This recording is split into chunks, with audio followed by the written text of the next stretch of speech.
You're watching the Top 6 Show, the original multi-club fan channel. Make sure you're following us now on Spotify and Apple Podcasts. The link is in the description below. Back to the Top 6 Show. It's Monday night. The Premier League was amazing this weekend, and we're going to be delving into some of the big talking points. Arsenal, Liverpool, Manchester United, Chelsea and City. Also looking at some of the biggest transfer stories of the day. Raphinha to Chelsea, reportedly going to be on. Eric Garcia to Arsenal. Cucrella. Ooh. Cucrella close, to Manchester United. They're rumours. We're going to delve into them. Do they need them? And we are going to be talking about this huge £150 million bid, supposedly on its way from Saudi Arabia for Mohamed Salah. Lots of it to talk about today. First of all, how is everyone? Everyone good? Everyone well? Great weekend of football, man. Good, man. It was an amazing weekend of football. And a better one to come next weekend. Just a great weekend. That's it. Just a great weekend. That's it. Next weekend is the win-win-win for me. So next weekend is the golden weekend of football for me as a City fan. We play at home Saturday, then I can just kick back and look forward to whatever happens on Sunday. I will be smiling, whatever. And so will you. The numbers will be great all week. Transfer window closing, Man United v Arsenal. And then whether you win, whether they win, or whether you draw, it's just a win-win-win. So, yeah, I'm good, man. I'm very good. Certainly is. Speaking of win-win-win, the first starting point today is young Tom. A sensational comeback yesterday against all the odds, down to 10 men. And Darwin Super Noodles steps up, bags a brace, and gives you 3 points against all the odds.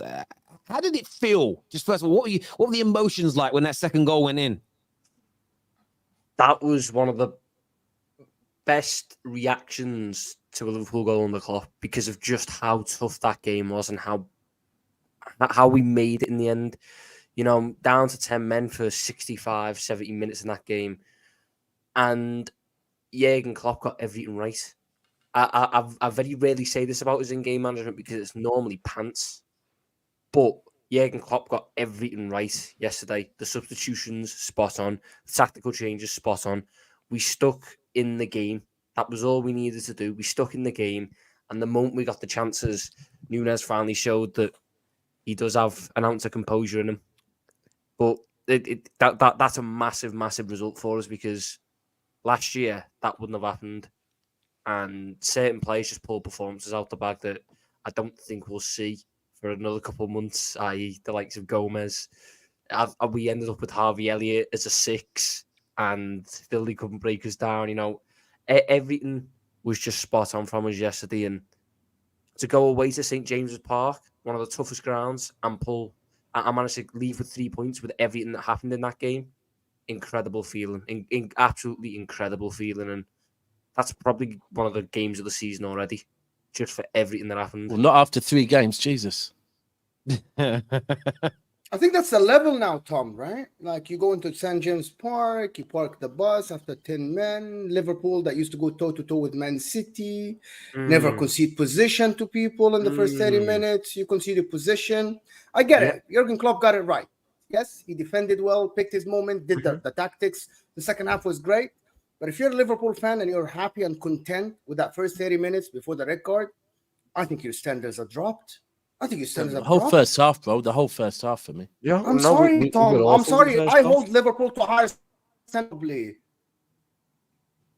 That's probably why I said once we got the man sent off, everything went right. For the first 30 minutes, we were shocking. For the first 30 minutes, I thought Trent Alexander-Arnold was awful. I thought the midfield was just a little bit too disjointed. I don't know really where Endo was going to properly fit in. I thought that Gordon and Almiron were getting a lot of joy down the wings. I thought Andy Robertson struggled quite a bit. And I thought that in reality, even though I love Cody Gakpo, I don't think necessarily it was the game for him up front. But then we went down to 10 men and we just we end up getting that siege mentality, don't you? Of us against the world. And we go together.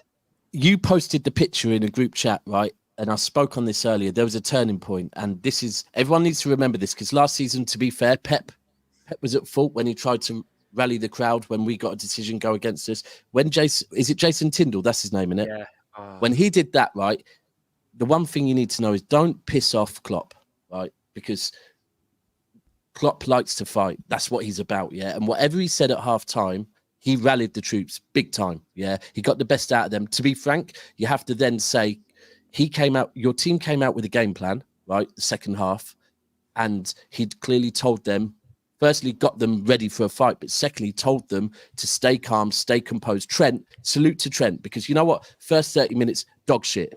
However, the fact he managed to play the rest of that game and not commit a foul, yeah? Yes. You've got to salute that. You have to salute that, yeah? And afterwards, that'll be a big game for Trent, you know? That'll be a big game for him, I think. You have to salute what Klopp did. You went back and you were patient. You didn't get involved in big battles. You bided your time, and then those balls up forward to Nunez. And I've got to say salute to Liverpool and to Klopp for that. I mean, everyone that thinks now Liverpool are back, I'll remind you, defensively in the first half, you were dog shit, right? And yes, we didn't learn anything because we know going forward Liverpool are good, but we also know defensively Liverpool are shit. So yeah. I think we learned more about Newcastle. We learned more about Newcastle. We learned more about Newcastle. We learned that Newcastle still are not ready for pressure. If you look at it, City last week, this week Liverpool. You can even go back to when they got into the Carabao last season. Their form dropped because they were under pressure, and then against United they didn't really turn up. And I think at the moment we learned that Newcastle aren't ready to handle pressure. That's what I learned. I think you realised with Newcastle yesterday that there are still holes in that squad. Even though, yes, they achieved a really good thing last season, getting Champions League. That squad, there are certain parts in that squad which are mid-table. I'm sorry, Miguel Almiron. If that was any attacker in any of our teams, we would be furious with the chances he's missed there. And the fact that he's managed to leave with no goals because he should have killed that game off. Another one, I know Dan Burns or Geordie, I know they love him over there, but both goals, he was caught out. Both goals because when he was at left back, he was caught too far out. When he was at centre back, he got done by a Salah touch and he stopped his run and gave Nunez the half yard. Against the top players, I'm not even saying Nunez is a top player because he's not. He's the level below. Against the elite, the European elite, which is the level Newcastle want to compete with, certain players are just going to expose them. Yeah. It's definitely true. First of all, there was an inferiority complex when it comes to Liverpool. I implore Newcastle fans, go and listen to the sound of your crowd at the kickoff against Man United and against Arsenal last season, and then go and listen to the sound against Liverpool yesterday. It wasn't even as loud when you got the goal and the red card as when you kicked off against our teams. Even the Newcastle fans have an issue with Liverpool. And then there is still a lack of quality. That's why, look, I still think I predicted them coming sixth this year, which I think is a fair prediction. I think people that were talking, they might jump up into third or second. I don't think they're ready for that yet. It doesn't mean they're not going to progress. Doesn't mean they're not going to get better. But I wanted to ask about a Liverpool player. There's a lot of talk today that Darwin Nunez has finally arrived. Do you agree with that, Mo? He got that brace yesterday. Do you think that's it now? He's turned the corner and Darwin Nunez is going to sort of reach the top at Liverpool?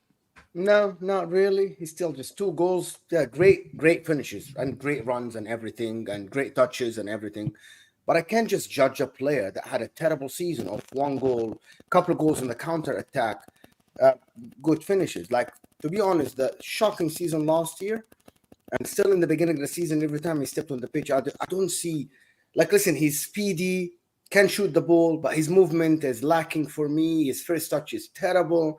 For me, yesterday, he was good. He finished the game, picked the moments, but I don't think Liverpool fans should be gassed about it. I still prefer Jota as a striker than him because he's a more technical player. Darwin Nunez needs to learn some basics about passing, about movement. Is he coming from a 30 goal in the Portuguese league? Yes, but in the Premier League, I don't think it was for him last year. Maybe he'll learn. He's still 24. But I have just people talking about now the striker for generations now for Liverpool after 2 goals. I think that's too much. Just wait and see. Give the guy time. Let him come off the bench. Wait for him. But that talk is just too much. It's too much.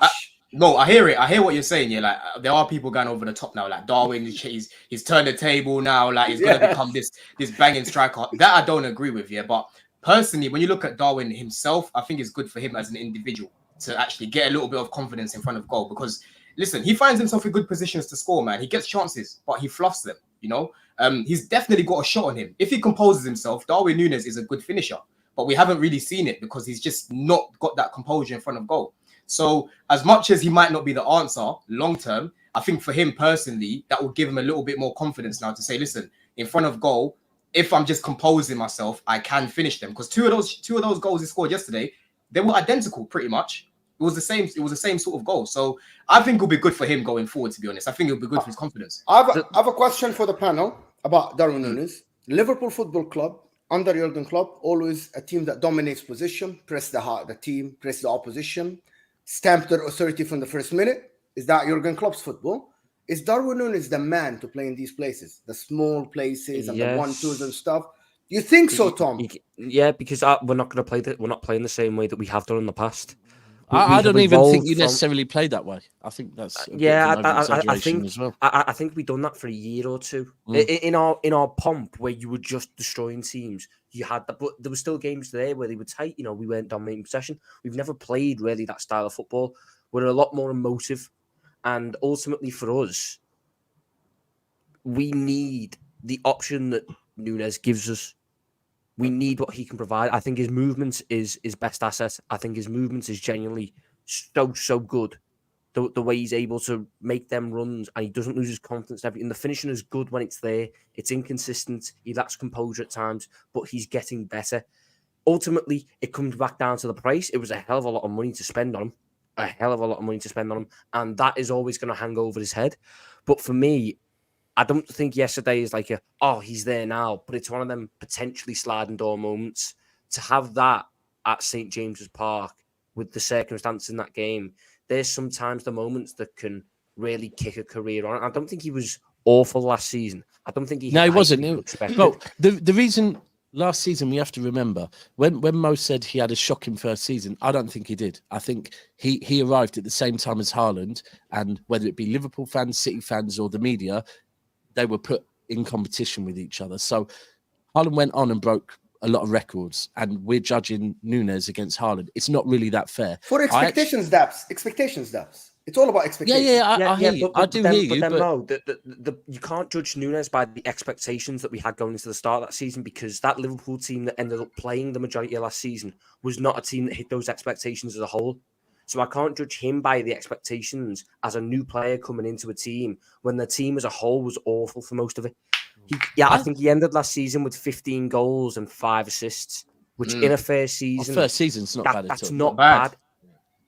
Do you know another thing I think about yesterday is it a big moment as well with what's going on with your club and with the rumours that keep popping up about Salah, that he stepped up and for once it wasn't Salah grabbing the 2 goals and grabbing the headlines, it was Nunez.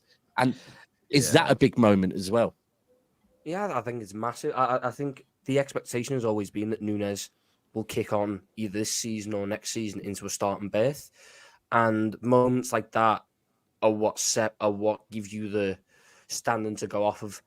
Ultimately, I think the thing with our attack is I'm not going to be someone who's now clamouring for Nunez to start every game and this and that and the other. I think he should start Aston Villa because I think you're going to need his pace against Villa's highest line, the likes of Pau Torres, the likes of Ezri Konsa. They will sometimes sit forwards. They'll try and be a little bit more proactive with the pressing. But when we go to like a Burnley or something, or not a Burnley, they're actually quite good now. Like a not really. Lots are opening 2 games. But they play progressive football. I mean, like you go to Luton, or Luton comes to us, and they're going to sit deep, and there's not going to be that spacing behind. I'm not clamouring for Nunez to start. Then ultimately, we've got 5 brilliant attacking options at the football club who each have their own strengths, who each have their own like environments to succeed, and that's what we need. That's what we were clamouring for when we had Salah, Mane, Firmino. The moaning was always that you don't have enough depth behind them. Now we've got the depth there. People are moaning that you've got too many options. You can't really win. Is he the last in the picking order, Tom? Still. Yep. I don't even know if there's a pecking order per se, but by virtue of the fact that he was the only one on the bench and the other 4 started against Chelsea, then you might be you might be last in the pecking order. You might be. That's brought up a good point though on Mo Salah, and the news again is coming out today that a £150 million Euro bid will be made in the coming days from the Saudi team. I'm not sure who's trying to pronounce it. Do you know how it's pronounced, Mo? Mo Salah. Muhammad Salah. No, not Mo Salah. the name of the team in Saudi. The name of the team in Saudi. I don't know. Ittihad. Anyone know what? Sorry? Ittihad. Liverpool. Liverpool.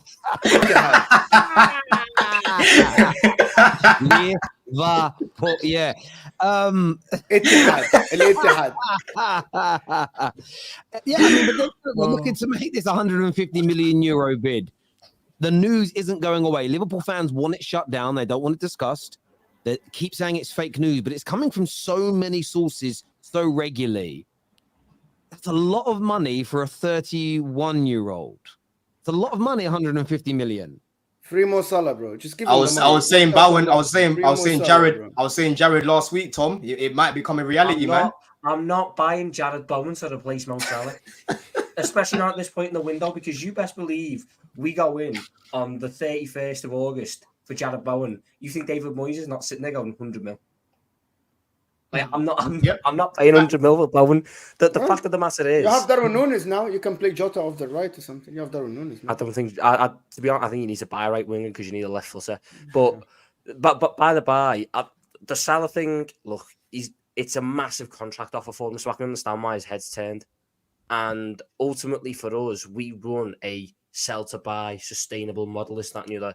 So having money like that come in is a big sort of thing for the football club, because that was what we missed out on this summer. We let all the players go for free and done the model in. I still wouldn't accept this offer, though, because of how it's structured. It's only 100 million euros guaranteed, which is practically what you lot pay for Anthony. So I feel that's a little bit disrespectful for one. But the rest is like in 50 million add-ons, and half of them aren't achievable. So to be honest, it's going to sound mad, but because of how late we are in the window and how important Mohamed Salah is to this football club, you'd only turn me head for a £150 million bid, and the majority of that up front, because I think he's just Tom, if you look at it this way, though. Sorry, I'm sorry. I want to ask something, Dom. Just go on. Mo Salah gave you everything, right? Mm-hmm. You have to look at the player. Forget Liverpool Football Club. This is 350k a day. Okay? Look at someone who gave you everything. Just deep the number. It's 350k a day. Hold on. No, Mo, hold on. He's trying to sympathy drag me into accepting an offer. That's what I'm saying. Mo, you know football. I know sometimes you get called football thicko, yeah, but you know Tom doesn't make the decision. You know Anfield doesn't make the decision. You know the Scousers don't make the decision. Some Americans called FSG make the decision. You know they do not give a shit about Mo Salah, bro. Why would they? Oh, yeah, we're going to let you go because you're going to earn more money. Come on, bro. You know better than that. But I'm asking Tom the fan. I'm not asking FSG here. I'm asking Tom the fan. Tom the fan is not. Tom the fan is not selling Mo Salah. Tom has not seen Liverpool win until Mo Salah showed up at the club. It's a fact. Can I ask you a question, though, Tom? Let me ask you a question. Mm-hmm. If he has agreed these terms, like it's been reported, and he wants to go, doesn't mean he's unhappy to stay. But if he wants to go, is it not best to let a player leave when he wants to leave? No, not in this current circumstance. No, this is the thing. If this was in June, then maybe. But at the end of the day, Mo Salah is still our best player. Tom, won't it allow you to like patch a few holes though? I know right now it will be hard to get a Salah replacement. It will be different. Listen, it will be borderline impossible right now. You don't replace Salah. No, you don't replace Salah. You have to replace. What I'm saying is, I get that. But what I'm saying is, if the figures are right, what they're saying now, what is it? 150 million that they're trying to offer you, right? You can go out and get another CDM. You can go out and get a centre back. You can get a few positions with that money, not just replacing Salah, and potentially get someone for now, because you do have a lot of firepower, and it might actually help you win a lot more games because defensively you'll be a little bit more stable. So I would look at it from that point of things, that point of view. Even you can actually go and get a few more players with that money. Calvin Phillips is there for you, not bro. just replacing him. No, look. But this is it.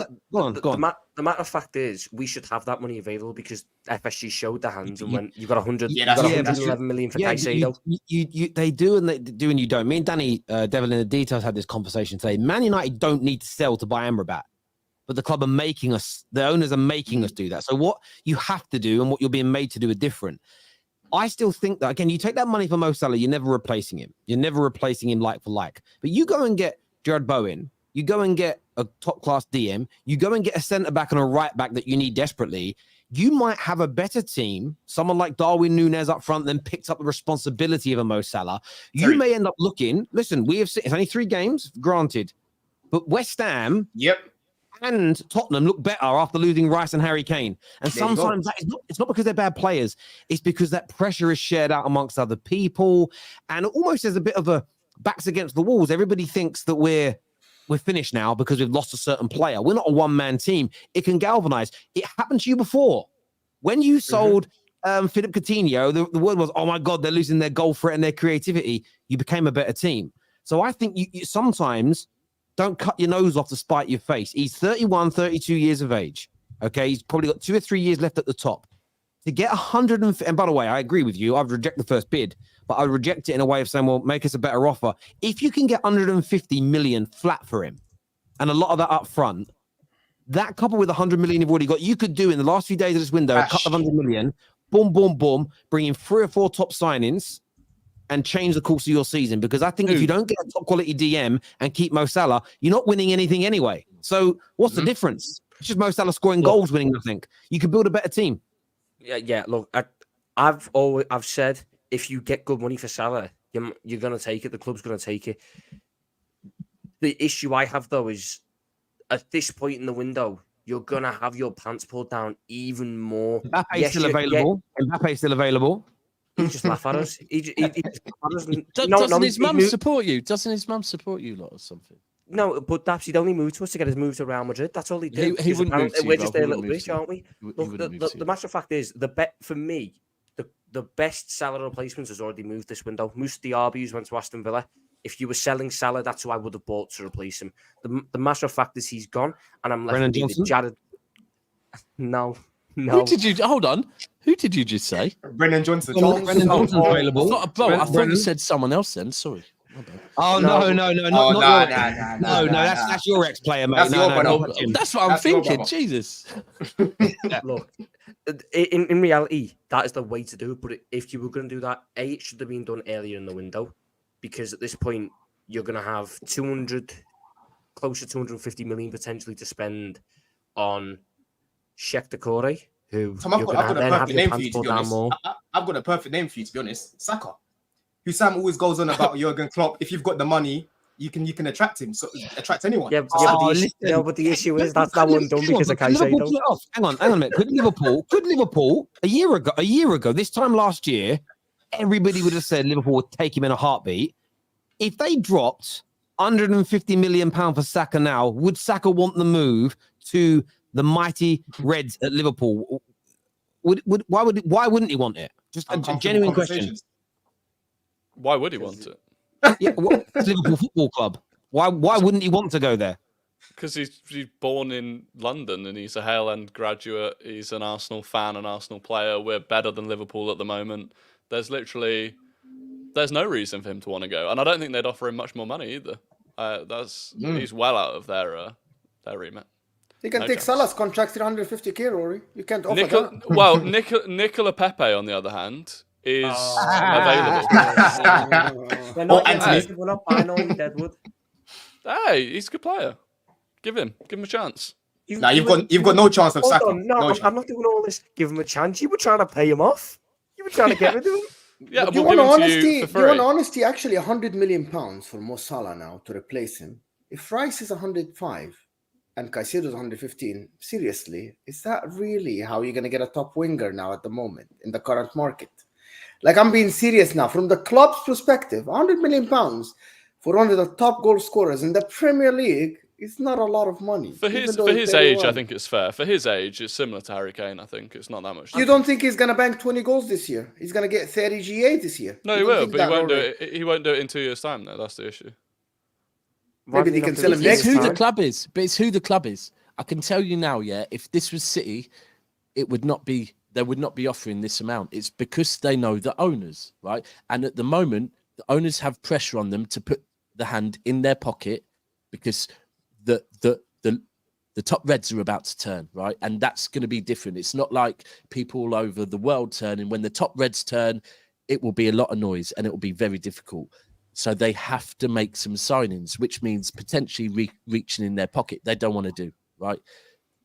If they sell Salah, all of a sudden, problem solved. We make some signings. We look like we're good guys without spending a penny of our own money. I'm sorry, FSG are on track to poison Liverpool like Glazers have poisoned Man United. That is the truth. And the Saudis have looked at it, know your owners, because they're businessmen, and know, do you know what?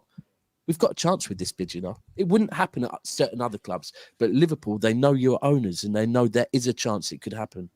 Yeah, it's true. Look, our owners, if they got offered 150, I know they'd take it. I know they would take that because that is. And Mo wants to go, so he does. To reports, yeah. I mean, look, but according to hang on, I want to be honest with you. According to credible reports from Saudi Arabia and Egypt, like these, and this is what I would say about the Saudis and their. Maybe I'm wrong. I just don't see why their media outlets and the Egyptian ones would lie about it.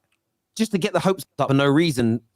It doesn't make sense to me. It doesn't make logical sense why they would lie.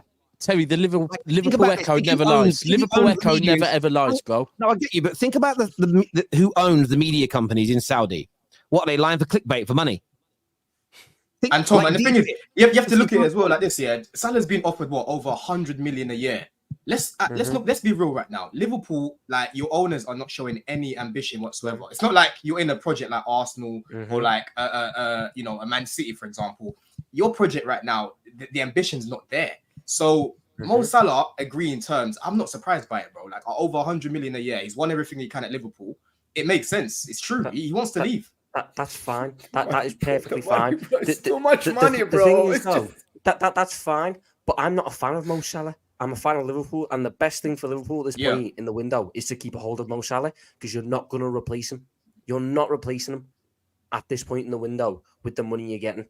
It's too late. So even if it means next summer, because there's almost a mutual sort of understanding that next summer he's off. This is his final one. He's going to go next summer for about 60, 70. So we'll miss out on because about half the add-ons are unachievable anyway. So about 100. They want him for that World Cup, innit? They want him for that 20. If you keep Mo Salah against if you keep my Egyptian brother against his will at your club, I hope your club gets relegated and Mo Salah doesn't score one goal.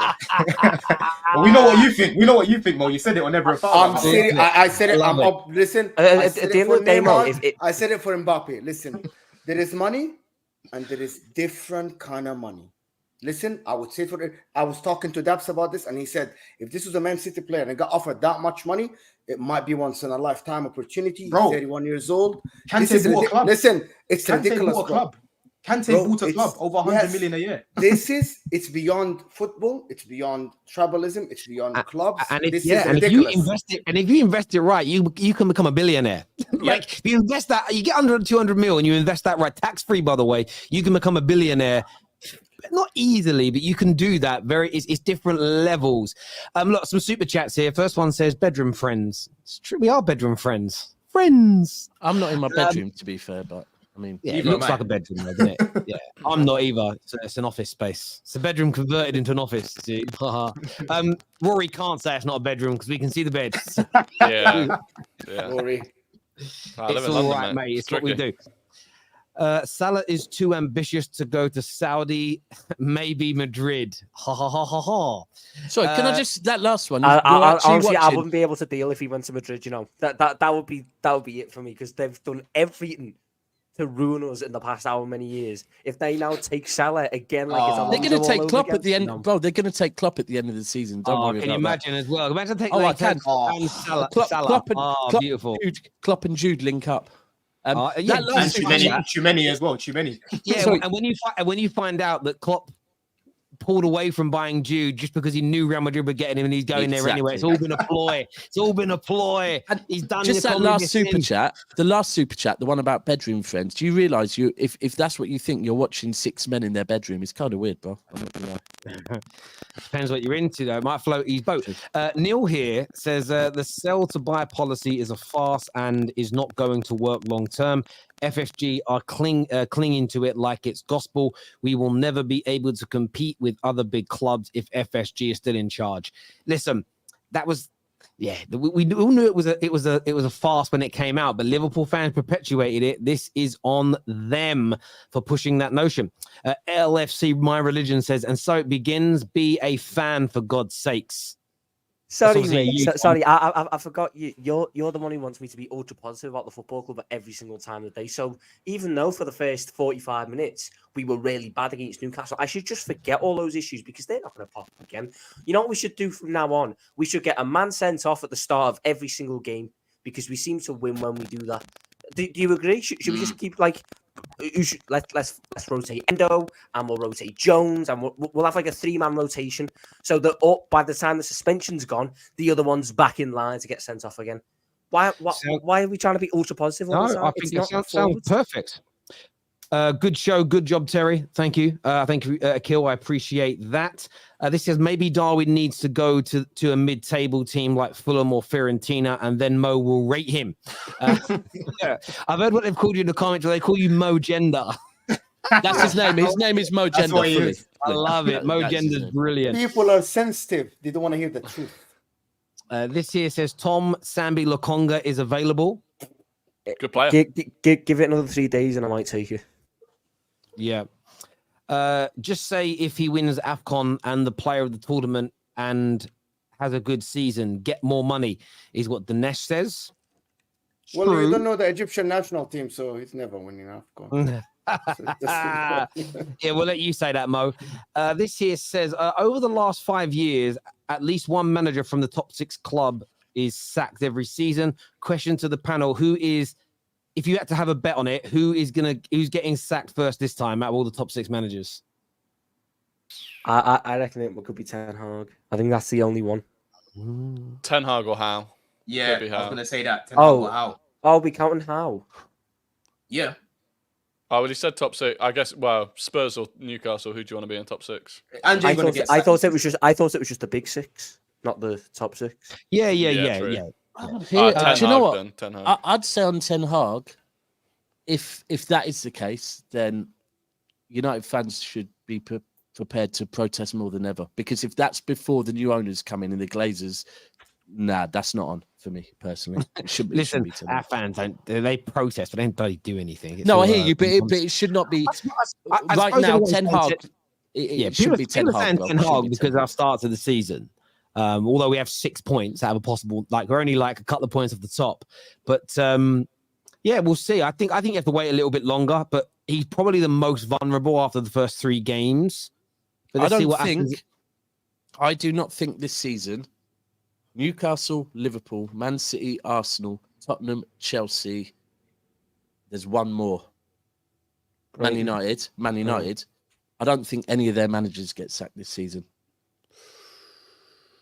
Well, before yesterday, I don't think any of them do. I could give reasons why they don't. Klopp will never get sacked. Klopp will never get sacked. I thought he would walk. Yeah, it'll be if Klopp goes, it'll be a mutual consent jobby. I thought before yesterday, I thought with this window and the Salah rumor, I thought he would walk. Maybe. What do you mean with this window? He was the one who pushed for Endo. Endo was his man. And I'm deadly serious about that. Slobosly's natural position is right wing. Let him and Ben Doak share the position, then go buy 2 cams. Ben Doak. Who's Ben Doak? 17-year-old Scottish winger we've got who's good in pre-season. He's going to replace Salah, apparently. Yeah. He had a good pre-season. He had a good half in pre-season, so he's going to replace Salah. He played against Bayern and done their backup left back, so... that's what it is. You don't know he's called Tom on Twitter. Ben Doak. Oh, yeah. Oh, he's literally right. I get it now. There we go. Liverpool fans, let us know what you think and what you feel. I know Gunnar Paul's tweeted, but we'll get onto Arsenal later. Not tweeted, super chat. We'll come back to that a bit later. Chelsea. That is one of the worst chants ever. But today, you're linked with not only Raphinha again, but also a twist. Emil Smith-Rowe is on the radar. I knew it. I knew that was going to happen. Emil Smith-Rowe. and Raphinha are now and Ferran Torres are the three names that you are now looking at. Now that because you try, according to the ex-West Ham employees, pretty credible. You tried to hijack Kudus last minute and didn't get him. He already picked West Ham, and obviously we know you missed out on Elise. So now you're looking at. No, that can't be right because every player, every male child that is born agrees personal terms before they leave the hospital with Chelsea. So that can't be right about Kudus, right? But as for who you just said, Smith-Rowe, I knew this was going to happen. Not Really? Chelsea. No, not Chelsea, but I knew him wanting to move away. Because if you look at it, he came back from injury last season. I get why Arteta didn't start him because business end of the season, you couldn't bring him in. He had a good summer, good World Cup. Was it Euros or under 21s? And then since then, he's kind of been put out the picture because of Havertz. And if you look at it, he must be looking at this thinking, if I don't go out on loan or something, he looks more physical than Havertz. He gets more goals than Havertz. And he must be sitting there thinking, my career is going to go down the pan if I stay at this club for another year. So I get it. But Chelsea, well... Before I go to Don on this and Rory, I would almost love Smith-Rowe to go to Chelsea for one. We had a debate about 18 months ago on the terrace, maybe a bit less than that, where we had George and Curran arguing that Smith-Rowe will become one of the top 10 players in the world in his peak. And the Chelsea fans are arguing that Kai Havertz would be better than him. Wouldn't it be mad 18 months later if they've literally swapped clubs? I'd then love to get the opinion from those same fans about those two players. Stuff like that's always hilarious. But Don, from your point of view, I want to ask about Smith-Rowe first of all. I see you kind of shaking your head. Is that someone that you don't want your club to touch at all? I assume it's Raphinha, if you can get any of them that you would want to bring in. Listen, with Smith-Rowe, first of all, Rory, I like him. Do you get it? Like when I used to watch Arsenal when they were coming through, him and Saka were the main two that I was looking at to say, listen, these guys are ballers. But the main problem with Smith-Rowe is his injury record, man, and he's barely had any game time. Everyone can see Chelsea, our medical team right now. I don't know what's going on over there. We've got 9 injuries already. Last season, we had 12 injuries at one point. Graham Potter was literally having to use scraps. So I don't want to bring someone in who's literally quite delicate. Do you get it? Like Smith-Rowe's 23? And it seems he's got a body of like a 30-year-old like right now at 23, which is a bit mad. So for me, that's too much of a risk, man. I rate him as a player, but it just doesn't make any sense due to that injury record. I think there's a lot more. There's other players that I would go for before him, in all honesty. Raphinha, I liked him at Leeds. When I watched him at Barcelona, he was a bit underwhelming. For Brazil in the World Cup, he was shit as well, to be honest. He didn't really do anything. So, yeah, man, I don't know about Raphinha either.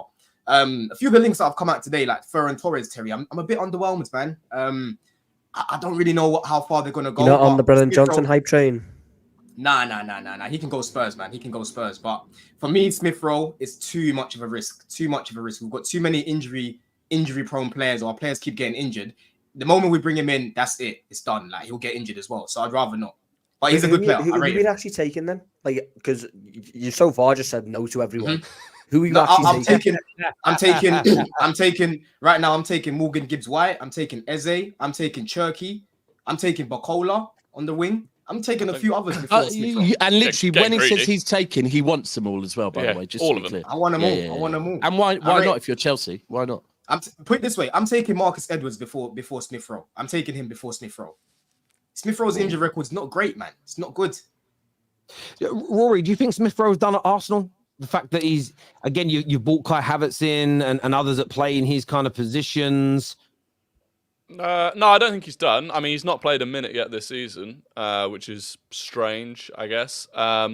He's not massively injury prone. I think that's like a bit of a myth, and he had one bad injury where he had to get surgery on his groin. That was the start of last season, and in recovering from that, he then picked up another muscle injury, which is quite common when people are laid off for a while. So he's not actually massively injury prone.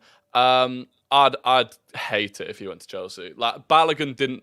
If we got the money for Balogun, it wouldn't have bothered me too much. Seeing Smith-Rowe in a Chelsea shirt would kill me, like absolutely kill me.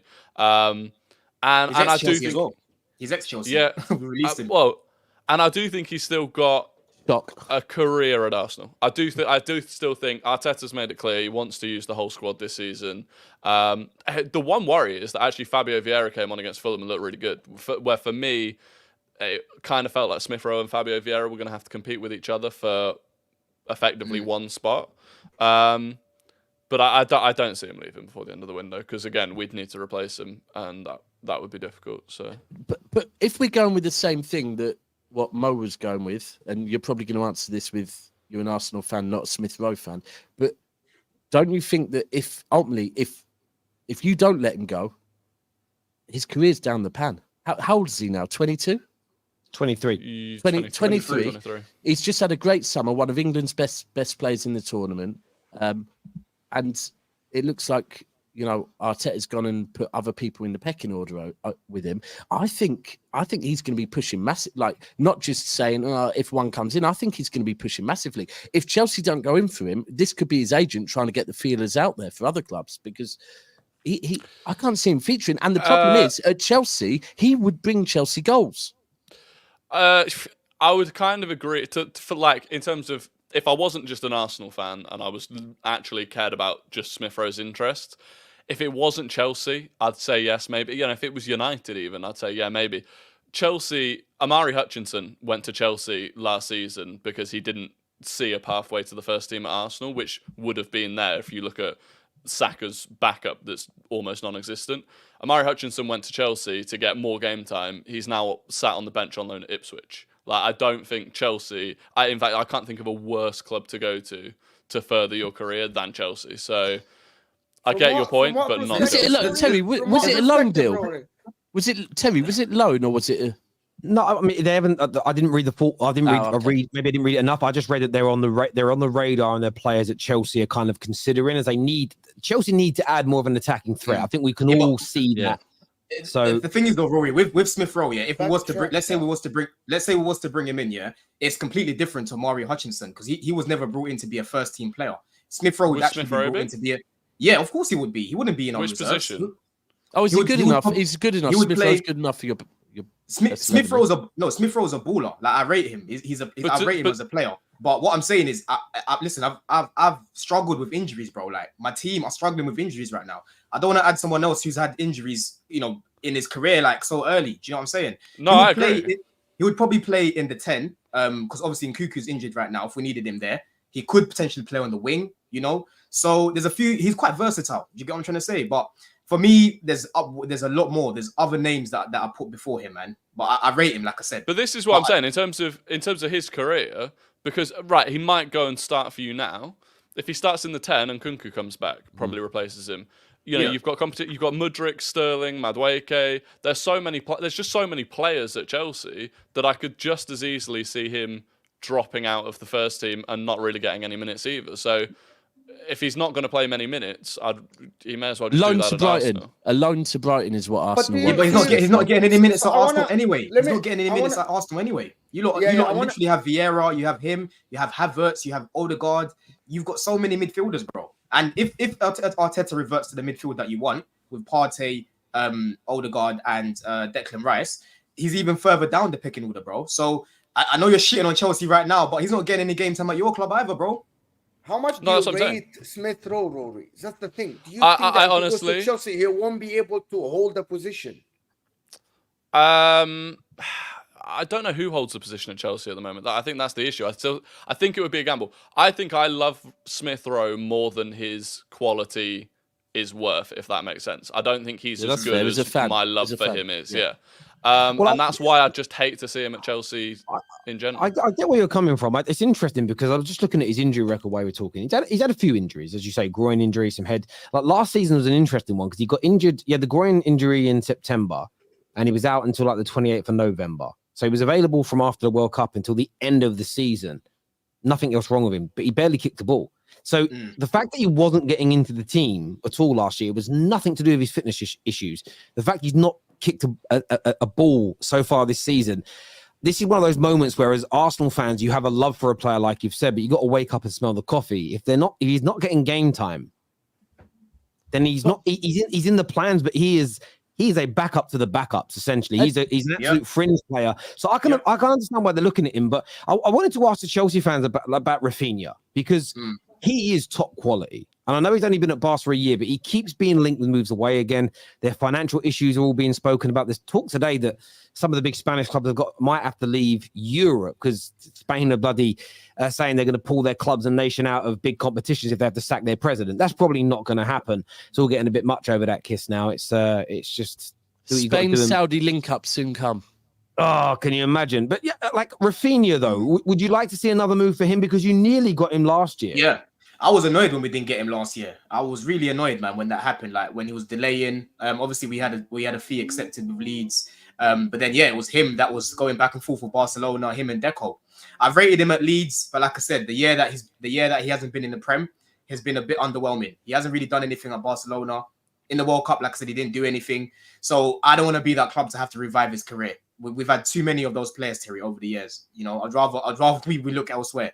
So maybe it's just a bit of PTSD because I do think the player's quality when he was at Leeds, but I'm just tired of having to revive careers. That is so ironic coming from a Chelsea fan where everyone else has to revive careers of your players, bro. After you've bro, this is why I don't want it this is why I don't want it at my club. Raphinha, bro. Raphinha is a tenacious player. You know, he can score goals, he can create as well. He's quite similar to how Olise is on the wing, to be honest. Like when it comes to cutting in and creating. What side does he play on? What side does he play? Yeah, bro, you don't want Raphinha. Nah, sorry. After the performances Sterling is putting on the right-hand side, if you go and bring in Raphinha, that means Sterling will probably end up playing on the left, and Sterling's good on the left, though. Sterling's good on the left. I like him on both sides. No, bro, we did a show on Friday. No, we did a show on Friday, and you agreed that Sterling's better on the right. Don't change it. I didn't say that. I didn't say that. Okay. Was I on a show with you on a Friday? Yes, after your game.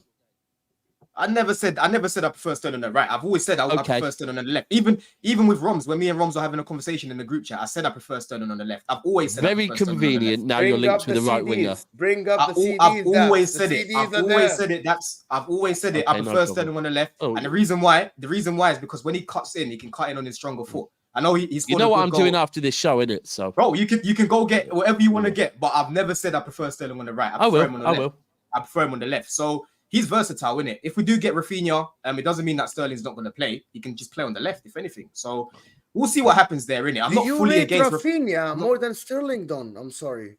No, what I'm saying is if we did go and get Raphinha, it's not like Sterling can't play on the left. What I'm saying is I prefer Sterling on the left, but what he's doing on the right is amazing. It's good so far. Sterling might rejuvenate a tactic, for a lot of managers. Me and KJ spoke about this a lot. Everybody uses inverted fullbacks. They cut in on that left foot. They shoot. They score. I think there's a chance to actually start catching a lot of teams out now by players just going on the outside and cutting balls back. Old school. We always see we see number 9s were out of fashion 2 years ago for a long while. Now suddenly number 9s, everybody wants one. And I was watching Sterling the other night, and he was just gliding past people. We saw Rashford do it a few times at the weekend. Anthony even did it once. And that's what's annoying. It's like it's in some respects, everybody just expects in his training now to try and show. They try and show the outside so these players don't cut in on the cut inside. I actually think there's something to be said now about having a player on the right who's right-footed, and they go on the outside and they're just pulling balls back into the box. And that's exactly what I said to Daps on the show we done the other day about Doku. I said Pep now is looking for a different way to attack and break down teams. Doku's right-footed, right, Daps? Pass. Don't know. Haven't seen him play yet. Yeah. So if anyone knows in the chat, let us know what foot Doku is. Yeah, but he's gonna give us another avenue there. To get who is? Sorry, Doku on the right. Are you in for him as well now? Yeah, he's right-footed. He's right-footed. Yeah. On the right. There we go then. So he's definitely going to take it. So you bring Raphinha in, play him on the left, and get him to someone like Jackson. I think would clear up. True. I just feel like again, there's going to be another. I remember 10 years ago or so, everybody wanted a small, typically Spanish number 10 because that's what football teams needed. Now, no one's really seeking players like that. Like the profiles change, and I just think that a new tactic might come in. That right foot's on the right foot, left on the left, go on the outside. Put the ball into the box, Ryan Giggs style, Beckham style, Perez style, and I think Raphinha. I think Raphinha can actually do a job in that hole. I was having this conversation with one of my guys the other day about Olise, right? And I was thinking, like, what profile can you think of that's similar to Olise? The only one really that I can think of during his time at Leeds is Raphinha. They're quite similar of how they play. I disagree. Look, I think you need. You can do a job there. I think you need a 10. I think he's needed 10 more than anything. I don't see why you keep trying to buy wingers. You've got so many wingers.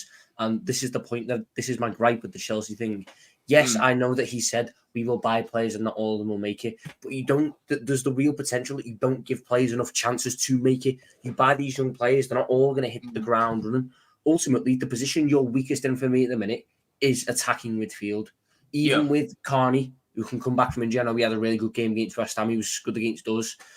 He's got an MCL injury or something, but that's your backup, and he still plays, on the left. He does jobs on the left. He's that versatile one. I still think you need another. You're right. Almost natural 10 option, and I don't think that's what Raphinha is. He isn't. More of an. And that's why I say I don't think Raphinha and Elise are the same profile, because I think Elise has the play style of someone who plays as a 10. I think Raphinha is more of a direct player. He likes to size up the fullback. Raphinha can create as well, though. This is the thing, though. He's good at creating chances, bro. But then, what chances does he create in that sense? I don't think he could do the job as a 10, because I think you need a different type of chance creation as a 10. Yeah. I think Raphinha is better at creating it out wide, where he's very much got to look at that. If you're in the 10, you've got to have eyes on the front, the back, left and right. I think Raphinha is almost a bit one-dimensional in the sense that... He's a winger, bro. Yeah, he's a winger. He's a winger. He knows how to attack, he knows how to cross, he knows how to create from wide areas. That's why I don't think you should be going for him. Whoever you get at number 10 should be there. I think that's the position that you're crying out for most at the minute. Bro, listen, right now, like I said, if we can't get Cherky, go all out for Morgan Gibbs-White, man. This guy slept on too much. Last season, he created the most chances in the league. He won the most aerial duels as well. Can't be true. He did not create more chances than Bruno Fernandes and ADB. I'll bring up the stats right now. I will send it to you right now, Terry. Right? I'll even read off of it here right now. So last season, he created... Morgan Gibbs-White is the only player with 50-plus chances created, 50-plus aerial duels won, and 50-plus take-ons completed in the Premier League since the start of last season. This is from squad. No, but that doesn't mean he's created the most chances. That just means he's done all of that. He's the only player who's done all that. He might sit 7th. Okay, I get what you mean. Yeah. But he got 8 assists in that team. Forest, they were poor. They were poor away from home. They only stayed up because of their home form, and he got 8 assists. And he managed to get 5 goals as well. So for me, Morgan Gibbs-White is someone that I would take. What I would say to you is this, though, in terms of big chances created, so clear goal scoring opportunities. Last year, Bruno Fernandes 32, KDB 31, Trent Alexander-Arnold in 3rd place on 25. Gibbs-White, I'm still searching for him. He's not on the first 2 pages yet. Here he is. Hang on, no, he's not. He's 23rd. He created 9 big chances last year, clear goal scoring opportunity and chances. So, that's the thing with chance creation, because a chance creation could be you pass it 5 yards and the man has a shot from 30 yards and it goes over the bar. That's a chance created. In terms of big chances, that's where you're creating opportunities like Casemiro's goal the other day. Bruno, that's a big chance created. But be careful with that stat. What it is, Terry. Because I watched a lot of Forest last season, and specifically for him. And when I'm looking at him on the ball and how he's always trying to look forward and slip in his striker, he's at Forest, bro. I can imagine him doing stuff like that at Chelsea and creating a lot more bigger chances, like what you're saying. But be careful, though, bro. I say be careful on this. Look at this is what happens though when you're at clubs like that. No one's sitting back against you. You've got all the space. Jesse Lingard at West Ham, he couldn't do that at Man United because people sit back. I remember listening to Ashley Young on a Man United podcast years ago on MUTV, and they said, "What's been the biggest difference between being at Villa and being at Man United?" He said, "At Villa, I always had space to run into because nobody was sitting back against us. When I came to Man United, and I very rarely got the ball without seeing their winger and their fullback, or maybe a midfielder pushing over to cover me. He went, I had no space. He went, And when Man United bought him, he was the highest chance creator for the previous 2 seasons in the Premier League. Went to Man United and his chance creation numbers dropped in half because it's different when you're at a big clubs. I'm not saying Gibbs-White can't do it, but there's a reason that he went from Wolves to Nottingham Forest and no big club was interested in him. I'll be honest with you. When I look at the profile of the player, how he drives at his man, how he can beat his man. Again, having a little bit of spark on the ball as well, because that's something that we don't really have apart from Nkunku when it comes to creating those chances. I think he's got the ability to step up. In all honesty, we'll have to see. I'm telling you this now, as sure as eggs are eggs. He is no better than what's that bloke who just got rid of? Pascal Gross. No, the guy that Chelsea just got rid of, Loftus-Cheek. He's Loftus-Cheek level max. He's that level maximum. Ruben was good, bro. Away from his injury, Ruben was very, very effective for us. Away from the one thing that limited Ruben Loftus-Cheek was good. Ruben was good, bro. He was good. I rated that guy. No, but that's the point. You can't, that's like me saying Naby Keita was Ruben good. Ruben was not bang average. We're not doing that. Okay, let me rephrase it. Ruben Loftus-Cheek at the elite level of the game for a big club was bang average.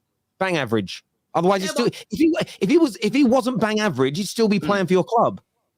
Yeah, but come on, injuries happen in football, Terry. Injuries happen. It wasn't just his under injuries. sorry. This man wasn't that good. Nah, Terry, he was, bro. He was. It's like Wait till he comes of age. Ruben- Wait till he Ruben- matures and comes of age, Terry. Listen, It'll be if you good. watch,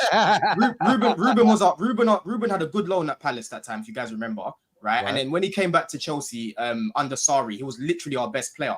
And then when we had that unnecessary friendly in America, he had that injury. That, I think it was the ACL that he had, right? Since then, he's never Achilles, right? There we go. He's never been the same player since. I've been watching Ruben since he was 15, bro. And I said it. Him, Nathan Ake, and Christensen are the three that are going to make it, right? Ruben is a baller. It's just that injury that ruined him, Terry. And for me, Morgan Gibbs-White, I think he can step up at a bigger club. That's just my opinion.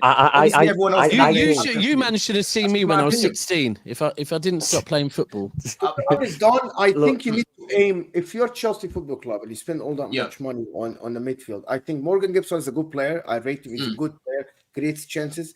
But I think Chelsea now, you need to look higher than Morgan Gibson. Morgan Gibson in the Premier League is an average. Like, if you want to go stats, Pascal Gross created more chances than him, right? I'm not saying Pascal Gross is better, but you're looking at stats. On the eye, he looks good, but as Terry said, against low blocks, he might struggle. I think you need to look higher. Someone like I would actually think Eze is a better midfielder at a 10 than him. That's what I think. Morgan Gibbs-White was forced, yes, but Chelsea level, if you want to aim higher, you have to aim higher than this. I think the issue that's going to hit Chelsea is the fact that you've got Nkunku coming back, and Nkunku is a borderline, if not world-class player. For me, I look at Morgan Gibbs-White. I think when he's on it, when he's able to build up form and get into form, he's an incredible footballer to watch. You can tell that he's got lots of power in his dribbling. He's got really close control, got good creativity. But the key point there is he needs time to build up into form. He needs a run of games of 6-7 games. And in that 6-7 games, he will have some poor performances. That doesn't fly at Chelsea. And certainly not when your competition is. We're not saying that he's gonna come in and he's gonna be. So then why would he make the move then?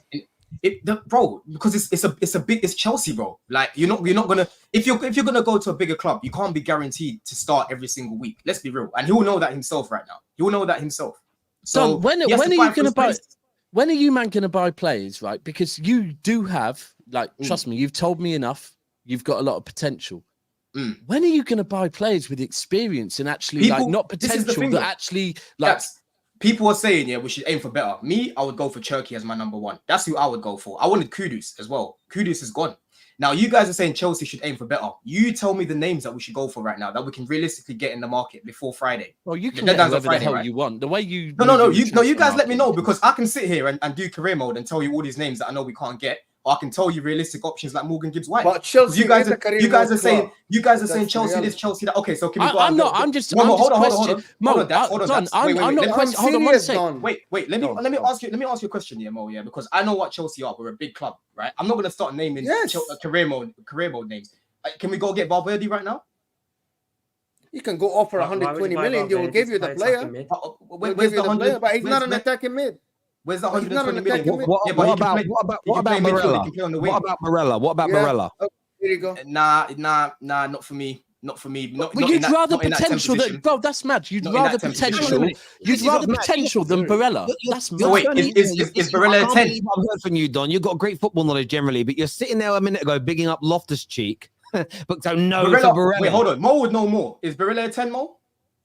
No, but he would play there. He's not. Get you a lot of assists. But is he a 10? Is he an actual 10? I thought somebody said attacking midfielder. Sorry, and I think he's more of an attacking midfielder. So if you want number 10s that you should be going for, the likes of Danny Olmo.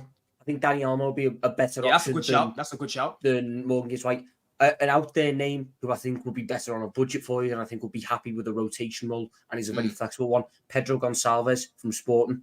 Yeah, that's what he's been mentioned. Eze, 100 million, Eze, like 90 million. Eze is realistic. I said Eze's name. Can you imagine if Don was the footballing director? You got a choice. You can go and get Barella or Gibbs-White today. Man says Gibbs-White. Bring back Loftus-Cheek for one last.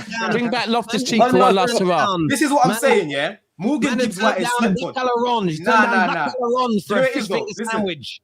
You might know, innit? Morgan Gibbs-White is slept on, and you guys are gonna know. We're gonna go back to this. Let me ask you a question. So slept on. Let me ask you a question. Yeah. Gibbs-White or Barella, who's the better player? Barella's obviously the better player, but they're different positions, aren't they? Don, you're missing what I said. Not really. Don, Sorry, because I want to move this on, Dap. Sorry, I just want to say real quick. Yeah. Are they different positions? I think people now like to try and separate midfielders into 30 different roles. He's what it is, though, Terry, we're trying to what midfielder. Chelsea are looking for an attacking midfielder that can also play on the wing, right? Barella can't play on the wing.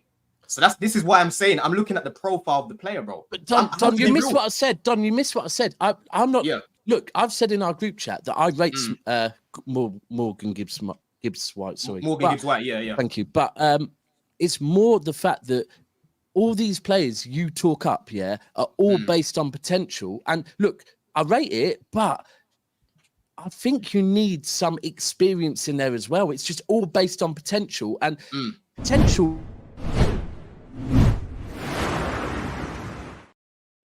Loftus-Cheek back, Chelsea. Some breaking news had just come out. Chelsea and Roma have agreed a deal for Lukaku for a season-long loan. Roma will pay a £5 million loan fee, and Lukaku will earn about $6 million in wages, just contracts to be signed. But Lukaku will join Roma. A breaking news from Matt Law. Sorry to interject there while we were doing that. Some breaking news. Thank you, Jose. Thank you, Jose. Does that mean, so as far as his wages, will he be offered Chelsea's wage bill, or will they still be playing? £6 million of it will come off. I'm not too sure exactly what his total wage bill is, but yeah, £6 million. But Daps, listen, Daps, I don't. This is what I'm saying, Daps. When you're talking about £18 million. Daps, yeah, when you're talking about potential and whatnot, bro, I fully agree with you. In an ideal world, yes, I would love more experience. When we was linked to Dabal at the start of the window, I said it won't be a bad idea really to bring him in as cover because he's a lot more experience. But bro, looking at the market right now, who is out there with that profile that has all this experience that people are talking about that we can realistically get? I have to deal with what we've got right now. I have to, bro. I get where you're coming from, bro. Viewers, do us a big favor, smash the like button. Please make sure you're subscribing. We're going to go on to Arsenal in a moment, but I want to do these super chats first because there's quite a few of them here. First one says, Tom, you can take Hudson-Odoi as Salah's replacement. Oh, no, Don wouldn't let Hudson-Odoi go. He'd be with the Loftus-Cheek core of the players who would be good at doing I sold those stocks years ago, bro. You can have him. All right, there we go.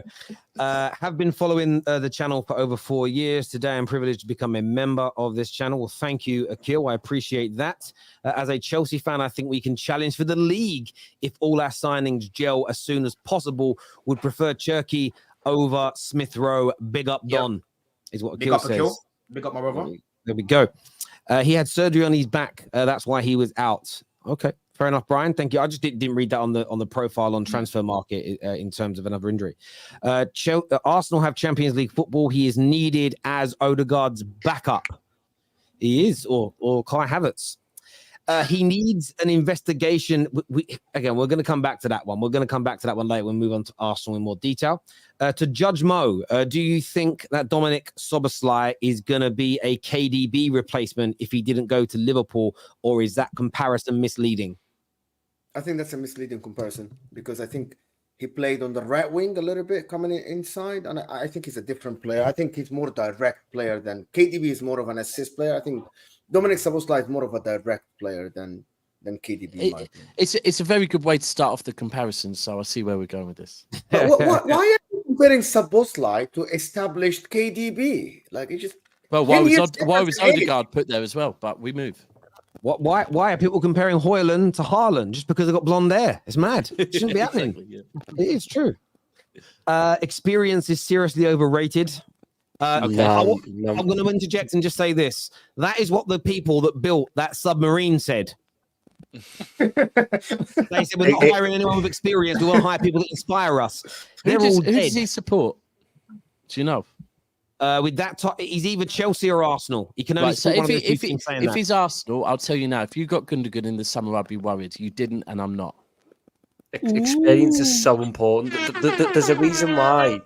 There's a reason why some of the top managers in the world have always said, give me the old, like Mourinho, I think he said, if you gave me all the old players, I'd win everything because the experience is so important. The know-how is so important. Yeah, it's very, very key, I would say. Chelsea should buy should sort of buy all Gibbs White, Eze, and Raphinha, and then compare who's best.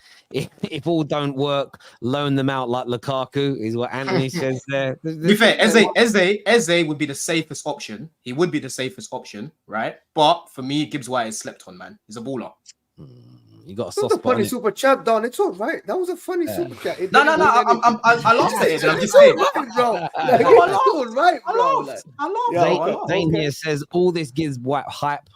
Why is no one looking at Jacob Ramsey? He is definitely better than him. I think he would be better fit than Nunez at City. It was Jacob Ramsey that was linked with Chelsea first before Gibbs White, to be fair. Go through any football club in the world, they'll have had a link with Chelsea. That's what I said. They agreed terms at birth. It's true.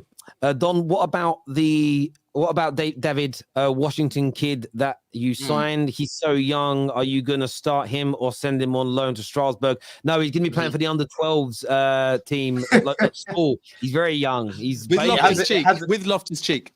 It hasn't been confirmed what's going on with him because Lukaku's taken up a loan space now. So I think there's only one. Do you remember that film Jack where Robin Williams he looked old as a kid? That's Loftus-Cheek, isn't it? Do you know what I mean? Man's 30, but he's actually 12. Do you know? Like, but Lingard gets the same treatment. I still hear people say he might come good. But man's 30. For West Ham, yeah, he could go back to West Ham and come good. Yeah, yeah. Judge Mo, I heard Liverpool fans make that comparison. Maybe you asked him. I was like, people want to just compare any player to KDB now. Any player that play in the midfield is a KDB player or something like that. Enzo Fernandez is the best midfielder in the league right now. If our forwards finish the chances he created, he would have insane GA stats. It's Rodri. Do you know what? Enzo could have the name Fernandez, but he misses him. He missed one. He missed one. So he's got a 100% miss record. Well, yeah, he's taken one. He's missed All one. right, Chelsea fans, you guys bring this on yourselves. To be I honest, put Enzo in my fantasy football, and I'm taking him straight out. I'll be honest with you. No, he's a fantastic player as a number. He's a fantastic player. Dictates the game. Amazing player. 8 as an 8. He's just a great 8. Look, I think Enzo Fernandez is. I think with Enzo Fernandez, fantastic midfielder, but best in the league might be a little bit controversial. I don't even think if he was a City, I still think midfield three of Rodri, Bernardo, Kevin De Bruyne would keep him out the team. I'm sorry, he starts for Man City. Let's not do this, man. Enzo Fernandez starts for Man City. Yeah, let's not. You're not watching him if you don't think he starts for Man City. Over who? For Man City. Give me a name. He'll start next to Rodri. They'll have to find a place for him. He starts, bro. Enzo Fernandez is not starting on the bench. He'll start next to Rodri. He's that good. So which one? Which one out of KDB, Bernardo? Put it this way, yeah. Even though we finished 12th last season, I said to my boys, Enzo Fernandez is already one of the best players in the league. That's what I said to my boys last season, bro. Last season, right? And I'll say it again. I'll say it again. Enzo Fernandez is one of the best players in the league, and this year you're going to see it. Based on what? He's haven't told me who's replacing that midfield. Based on how he dictates games, based on the chances that he creates, based on how he gets around the pitch and beats his man, based on how he's press resistant. He's a complete midfielder, bro. The only thing about him is defensively, he's not great. Last season we played him as a CDM. Last season we played him as a CDM in his wrong position, and he was still one of our best players pretty much every game. When we played Man City, when we lost that game, when Man City won the league 1-0, he was probably the best player on the pitch against Man United. Because we didn't care. You bring the jokes, Don. If I played for your team, I would be the best player on your team. Yeah, but Mo, I don't bring any jokes because I watched him in the World Cup. He got Young Player of the Tournament. What we're talking about here? Hold on, but if we're gonna do, but Don, if we're gonna do this, what are we talking about? And he won the World Cup. Oh, do you not move on? Mo's trying to discredit him by saying, "Oh, Enzo only looked good because you're playing with shit." But I've been watching. Say that. But you just said, hold on, Mo. Hold on, Mo. You just said even I would look good in that team last season. Yeah. So you're basically being disingenuous about how good Enzo was. What I'm saying to you is, Enzo again, bro. Enzo, I'm responding to you. You gonna let me finish? Enzo No, is a you're baller, not, bro. because you accused me of something. No, I'm not going to let you finish. You accused me of something. I'm not going to let you finish. So carry on, carry on You your point. two just need to get a room. I swear down. No, because Mo said whatever that you're trying to play it means. down. You're trying to play it down, yeah, how good Enzo was for us last season. Regardless of I'm us not. finishing 12th, you are trying to play it down, bro. You said even I would look good up against if I played in that team last season, because we were shit. Yeah, you're right. But Enzo was probably our best player. Top 6 show on this day, August 28th of 2023. I started my talk by saying Enzo is a fantastic player as a number 8. That's how I started my talk. So don't tell me that I'm trying to say he's bad. I said he's a fantastic player, 8. But when people say Enzo Fernandez, because he was good at Chelsea last year, he's one of the best midfielders in the league, you're really disrespecting a lot of people that played in the league last year. He is okay, but that's fine. But that is my opinion. I watch my team week in, week out, and I know how good he is. I know how good he was in the World Cup. Because even when I saw him in the World Cup, I was thinking, yo, who's this guy? Who's this Enzo Fernandez guy? I didn't watch him at Benfica, right? And no surprise he got young player of the tournament. No surprise that when he came off the bench and actually starting for Argentina, they went on to win it. Obviously, Messi did what Messi did, but he helped them in that tournament. Hence why he got player of the tournament. Enzo Fernandez is one of the best players in the league. Sorry, Don, can I just, because you spoke on City. Sorry, Mo, can I just, because you spoke on City. I have to say one thing because it went over our head. It went from one of the best midfielders in the league now to he's one of the best players in the league. It just went over our heads. I still think midfielders, players, whatever you want to say, players, midfielders, I still think he fits in that criteria. Don, can I just say, just from a City point of view, I rate Enzo, right? 100% I rate Enzo, but you've said all the things back in Enzo and then basically said he gets in City. I presume you're meaning under Pep Guardiola, right? Yep. Right, okay. So under Pep Guardiola, you want to talk about everything Enzo's done. You want to talk about him being the best midfielder at Chelsea last season, who you have admitted weren't good, right? And you're putting him ahead of KDB, Rodri and Bernardo Silva based on the season we had last season and based on the fact ahead of them. About literally 2 minutes ago. I said it starts next to Rodri. I said that's what it said. That's what I said. I said it starts next to Rodri. So Pep dropped. So Pep is going to change the way a treble-winning midfield of experienced, proven players, which is what Pep loves. That's why the captaincy has gone to Walker and not Diaz. Well, he loves experience. Listen, he said Bernardo Silva signing a contract is the best thing to him, right? And you're going to try and find a way that Enzo, I'm not downplaying Enzo, but for you to come in and say he gets in ahead of a treble-winning midfield that have done everything they've done based on him being the best player at Chelsea in this Chelsea team, you've got to admit that's a little bit wild. No, it's not wild. Okay, because when I've watched him for both Argentina and for Chelsea, and like I said, I'm not even looking at it because he's a Chelsea player. I would have said the exact same thing if I was seeing his performances at Man United. I would have said the exact same thing if I saw these performances of him at Arsenal. I would have said the exact same thing, bro. You should know me by now, Dax. I'm not going to just come on here and just start bigging him up. You never gas up Chelsea players. I agree with you. Chelsea. Enzo Fernandez, bro. He's one of. Listen, Enzo Fernandez, like I said, I'm saying it again. He's one of the best players in the league already. I'm saying it. If people want to say I'm going too early, it's your opinion, bro. No, it's fine. This is my opinion. I'm sorry, Terry. I know you want to move. I know you have to move. Sorry, guys. Don, we all rate Enzo. We like Enzo. You just want us to say that we don't like him. We love Enzo. We think he's a fantastic player. He dictates the game, but he's not yet one of the best players in the league. That's your opinion. Exactly. That's your opinion. That's my opinion, and maybe a couple of others here on the. That's fine. And like I said, I watch my team week in, week out. We're not flagging him, bro. You're just making us look like we hate on him. We don't. Yeah. Guys. We are good. Well said, Mo. We're going to move on. I've got some super chats to do here. First one says, Terry, please mute Don this old for old time's sake. Enzo doesn't even start for Spurs. Well, Spurs fans did say the other day they have the second best midfield in the league on our show, to be fair. They did say that. Enzo played 17 games in Portugal and he starts. And then also says Enzo's World Cup hype needs to be exposed quickly. I did think he was very good at the World Cup, to be fair. I have to say. I'm going to save this. I'm going to favorite this video after this, Terry. We'll go back to it. This Chelsea Turkey, zero knowledge, just rambling, is what Jay Mills thinks. Thanks for the super chat, my brother. Best player make players around them look better is what Pete says here.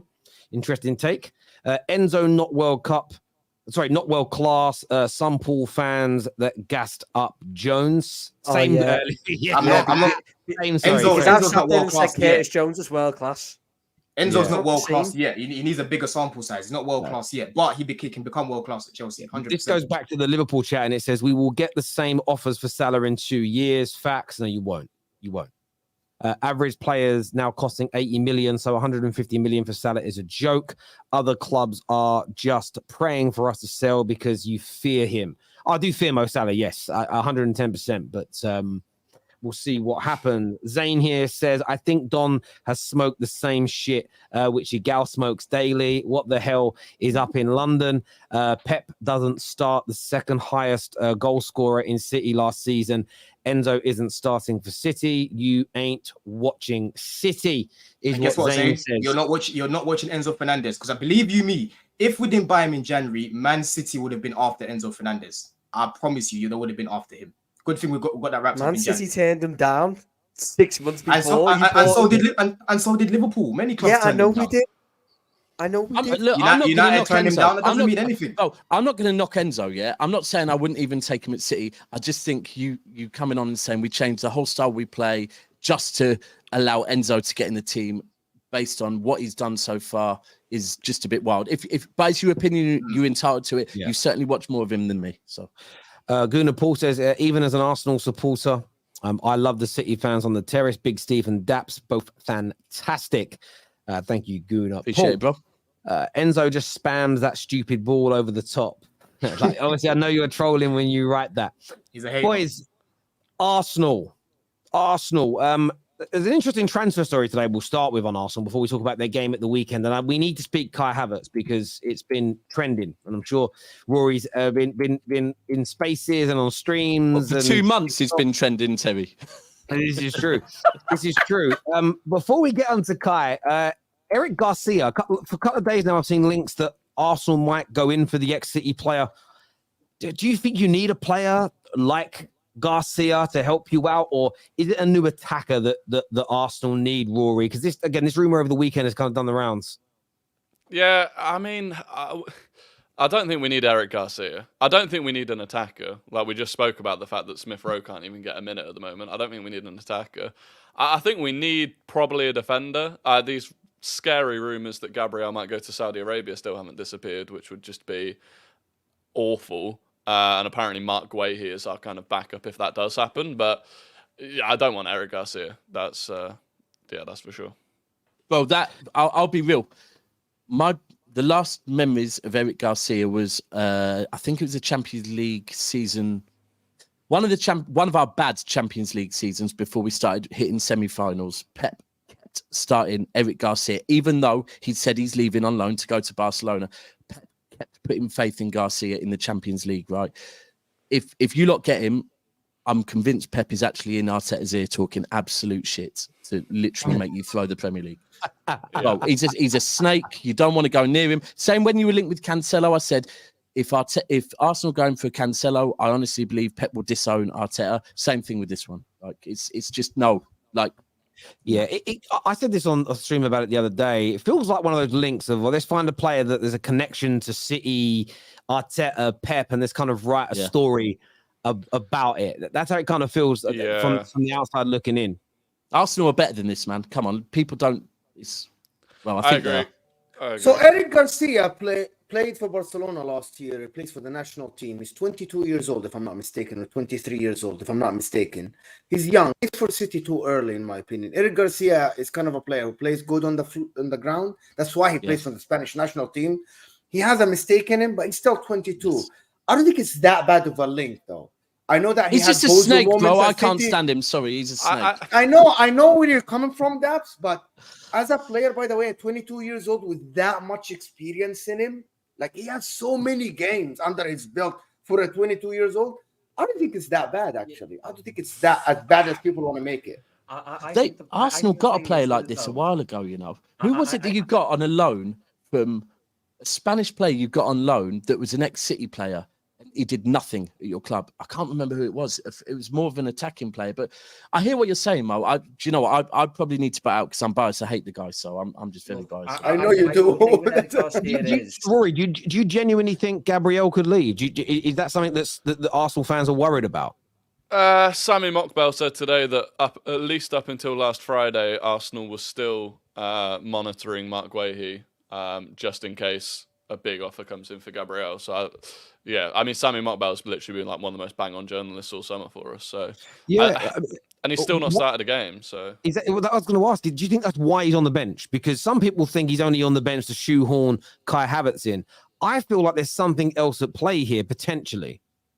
Yeah, I've been trying to justify him not starting.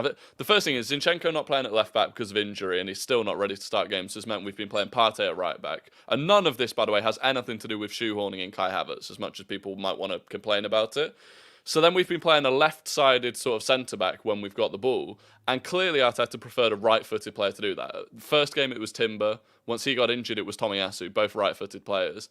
Then third game it was Kivior, and Kivior is far better on his right foot. Despite being left-footed, he's just far better with the ball in general than Gabriel. But having said that, Gabriel started against City in the Community Shield and was fine, had a good game.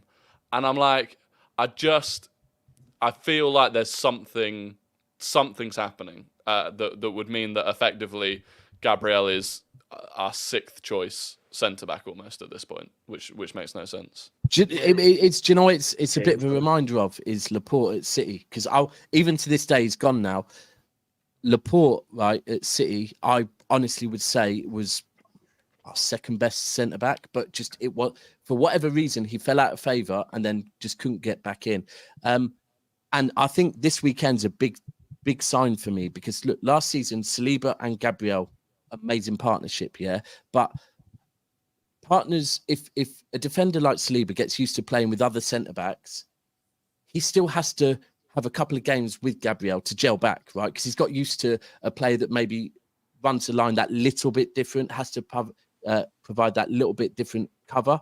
So I expected this weekend, knowing you've got Man United next weekend, to see Saliba and Gabriel, Ben White and doesn't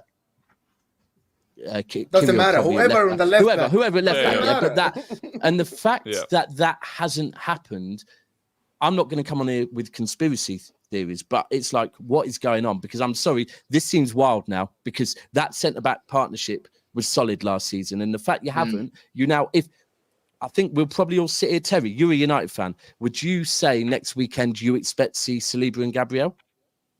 I would be shocked if they didn't start, and excited because I think if they play what we consider to be their strongest 11, I don't think we have a chance. Right. We haven't been very good, but if they play the system and the players that have been in the team the last couple of games, there's mistakes in that.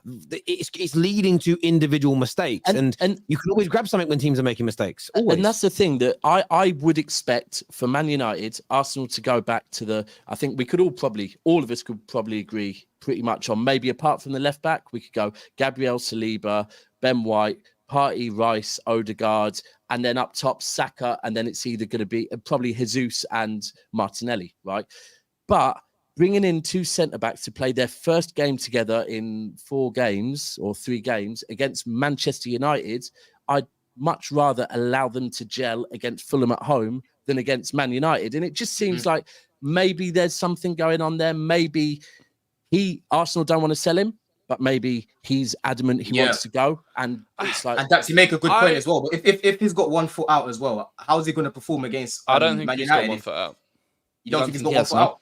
No, if you saw what him, is it, Rory? What is it, Rory? What's going on there then? I just think Saudi have got a little bit of a fetish, and the money might just come that is enough where even Arsenal turn around and say, look, we'll accept that money. But you look at the way Gabriel came on as a sub against Crystal Palace when we were down to 10 men, and when they were really backs against the wall fighting for their lives. And there was a moment where I think he just headed the ball out for a corner, and he turned around and like that sort of the passion and emotion that he had, like, I just couldn't look at that and see that's a player that's 1 foot out of the door. It just didn't seem like that. But ultimately, this weekend, we will either see, in my opinion, Gabriel leave or he'll be in the back 4 against United. I don't think, if he stays, I don't think he'll still be out of the team. I think in the most ideal world against United on Sunday, we have that same back four as always: White, Saliba, Gabriel, Zinchenko. Do you think Yeah. it could be to do with the revamped midfield? Look, I've always said with Gabriel, I think when he's on it, he's a good defender, but I don't like the fact he's got a lot of mistakes in him. And he ironed out a number of them last season, but they were still there, especially at the start. But now that you are potentially leaning to a slightly more attacking setup in the midfield with Havertz in there, Granit Xhaka wasn't great, but he was a defensive-minded player who would happily get back and do the dirty work. Kai Havertz is just Kai Havertz. We'll touch on that joke later. It's an awful lot of pressure on Declan Rice at this point to cover a lot of positions, and I think that Gabriel benefited from having the added defensive quality of Xhaka there last season. Do you think it could be Arteta going, I don't know if I can risk it whilst I'm still figuring out what I'm doing with my midfield? I get the logic, but I just think Gabriel is too good of a defender. He did make a couple of mistakes, but all of our defenders made mistakes. It gets overlooked that Saliba made more mistakes leading to goals than Gabriel last season. Bro, Gabriel was Arsenal's best defender after the World Cup. He was good, Agreed. bro. Yeah. Agreed. Yeah. So I don't massively think that's the reason. And once Zinchenko comes back in, I think we'll see. I mean, Kai Havertz will either drop out of the starting 11 or he'll be the centre forward against United once Zinchenko comes back in. So that should kind of regain the balance that we had, and hopefully we'll start playing better football. All I heard there is that Kai Havertz has to play. That's what you just said, Rory. Did you know? just hear that? He did. He literally did. He literally said that. You said if Zinchenko starts, then Havertz will. If he doesn't, I said he'll either drop out of the starting 11 or he'll go to centre forward. Or he start at the forward. You're really gonna be happy playing Havertz as a striker? Well, we drew against City with. Wow, you want to play him as a striker? I thought I don't Chelsea want to. I don't. No. I thought Chelsea misprofiled him though. I thought Chelsea misprofiled him. Why are you looking to move him already from midfield? No. Stop defending Arteta, Rory. Chelsea put him up top and then left about 50 yards between him and the rest of the team. That's not what Arsenal would be doing with him. You said he's not. You said he's not a striker. You told us he's a midfielder, right? I told you. But none of our strikers. Yeah, but Gabriel Jesus isn't an out-and-out striker either. So I don't think that's what we're. Nah, you're moving it. You're moving his position. That's what Chelsea did as well. So we didn't misprofile him clearly. I think he'd be. To be honest, I can't believe I'm defending Kai Havertz here, but I believe that why it didn't really work well at Chelsea. Don't get me wrong, he was crap. That's something that needs to be stated first. He had so many howlers in terms of in front of goal. But I also feel that with Arsenal and the fact that they actually have good wingers, good competent wingers who can score goals, maybe Kai Havertz will then be able to create a little bit more instead of trying to be the main goal scorer. Because when I looked at that Chelsea team for the past 2 seasons, and I'm seeing front threes of Mason Mount, Kai Havertz, and whoever you had on the left, it was different about every other week. It was a front three that never really scared me in terms of, they're going to score loads of goals. No one was actually there to score the goals, at least with Arsenal. Martinelli's good in front of goal. Saka is good in front of goal. So maybe there's more of an inclination to have an inside forward or an inverted winger type run. So Havertz drops in deep and then he runs into the space that's created. Tom, let me ask you a question. What attributes have you seen from Kai Havertz the whole time he's been here? Nothing. That makes you believe that he can create chances for the wingers. You tell me. Nothing. Don, honestly, I've seen nothing from Kai Havertz, but ultimately the matter of fact is somehow Mikel Arteta and Thomas Tuchel saw something in him, and they're better at football brains than me. So they must clearly have something. You've got eyes as well. I want to ask a question on that, boys, and maybe go to Rory first on this, and then we can come in. A lot of the fan cams I watched on AFTV at the weekend, a lot of the tweets, a lot of the talking points surrounded Kai Havertz. It was a poor result in the end for Arsenal, terrible start. They were leading, they conceded against 10 men very late on. And Kai Havertz is the individual player. Some people out there, like Gunnar Saracen, are almost saying this guy is now imbalanced the team. And then there are other people really defending him and essentially saying he hasn't been the problem. It's been individual mistakes. Is Kai Havertz a big problem? Does he unbalance your team, Rory? And should he be dropped and a better somebody else, whether it's Fabio Vieira or Smith-Rowe, should somebody else be given a chance in this team? Do you know what? I'm already sick to death of talking about Kai Havertz. And I think the biggest issue we've got is that game against Fulham. Kai Havertz was almost an irrelevant player in the sense that we dominated them. We had ridiculous XG. Saka missed a sitter that he should have scored. Kai Havertz had nothing to do with the 2 goals that we conceded that we shouldn't have done from like a 0.5 XG. And I know people don't care about XG, but it is like relevant.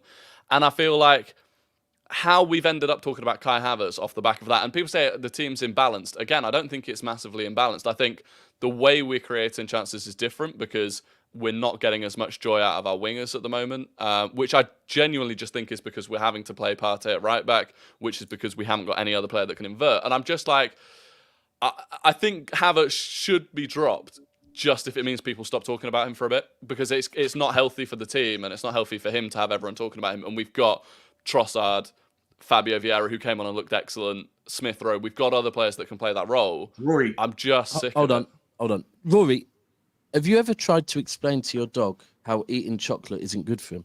Yeah, I tweeted this the other day, didn't I? Right.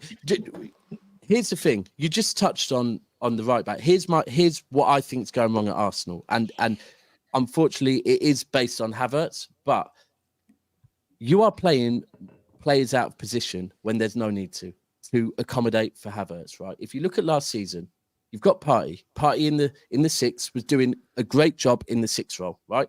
If you take Liverpool and Manchester City in the seasons that we dropped off and the season that Liverpool dropped off, we had injuries to a centre-back, so you moved Fabinho into Liverpool's defence and you moved Fernandinho into Manchester City's defence. Now, both of them did a sterling job as centre-backs, but the fact is you took 2 elite DMs at the time and moved them out of position and replaced them with people that just aren't quite as good. Now, by playing Havertz in the 8 role, you're now playing Rice in the 6 role. Now, Rice is doing a great job in the 6 role, but Rice would also do just as good a job, if not a better job, in the 8 role. Partey would then do a great job in the 6 role, and then Ben White would do a great job in the right back role. Ultimately, to accommodate for Havertz, you're not playing Ben White when Ben White and Saka works down the right, and you're not playing Partey in the 6 role, and you're not playing Rice, where for me personally, I think you're going to get the best out of Rice, all to accommodate for Havertz. Now, if Havertz is cooking, I get it. But when it's not working, it's like, why you're now playing 2 other players out of position, or one's not even on the pitch, the other's out of position, just to accommodate for Kai Havertz. No, I respect the analysis. I respect, but it's wrong. It is. It's completely your wrong. Opinion, but it's wrong. Because, okay. No, genuinely, because we played Thomas Partey at right back the final 2 games of last season. Havertz wasn't at the club. Zinchenko was injured. The first thing Arteta did when Zinchenko got injured was move Thomas Partey to right back. He brought in Kiwior, and he wasn't good there. He wasn't good there. I get what you're saying. Against Forest, he wasn't great. It was the first time he'd pretty much ever done it. Against Wolves, we beat them 5-0. He was actually very good. If we take Havertz out of this team, in the last 3 games, Zinchenko is back now, so it might be different. But if we took Havertz out of the team in the last 3 games and we brought in Trossard, Fabio Vieira, Emil Smith-Rowe, every single other player would still be in the same position that they were in those 3 games. It wouldn't change anything else. So this idea that Arteta is shoehorning Havertz in or moving other players out of position to get Havertz in, it's just wrong. It's Zinchenko's injury. Can I take it to another what level, it is, Rory? Wait, hold on, Mo, Sorry, before you land, don't. I have one thing. Go ahead. Go on. Just one point, yeah, Rory. I agree with what you're saying, yeah. This is what I said to Staffy yesterday on the Gals channel, yeah. What it is with Havertz is that the idea is right with what Mikel Arteta is trying to do. I get the idea, but it's the personnel that is wrong. Do you get it? Bringing in Havertz to play that role is what is quite detrimental to your team right now, because you're moving people out of position to play him. So the idea is right. But that's wrong. We're not moving anyone out of position to play him. Rory, simple question to you. Rory, really quick question to you. If you were Arteta, where would you play Rice? Where would you play Rice? Play Rice? Yeah. I would play Rice in Granit Xhaka's role from last season. Okay. Play him as and the then 8, get him forward more. Right, then where would you play Partey? Partey is the 6. For me, Havertz would be a rotational player. I'm not arguing that. And then you play Ben White on the right, right? Yeah, but all of that is premised on Zinchenko being fit or Timber being fit. Okay, fair. As the left back. Yeah, that Timber moves made into it work. midfield. To be fair, Timber did make it work. That's a valid point. And that's the issue. What Rory said about nothing will change. So Rory, I'm gonna tell you a stat that I saw in the game before last, and then a stat this game. You said that if you bring anybody else in Rice's in Havertz's place, nothing will change.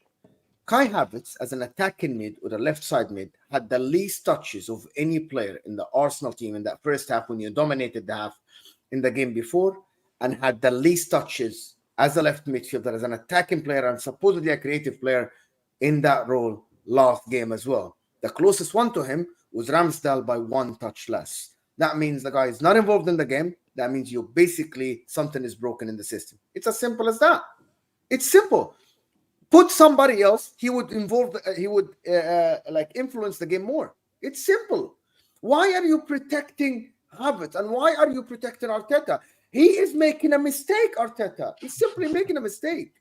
I don't think I've protected either of them. My point was he's not being shoehorned in the sense that the argument is that other people are being moved out of position and that's made us all off balance because of Kai Havertz, and that's just wrong. It's factually wrong. How is it wrong if he's the guy that influences the game less than everybody else, where everything is changing for Arsenal to accommodate him and Odegaard behind the striker, and he's not even influencing the game in the manner that you play behind, like the Gundogan or the De Bruyne?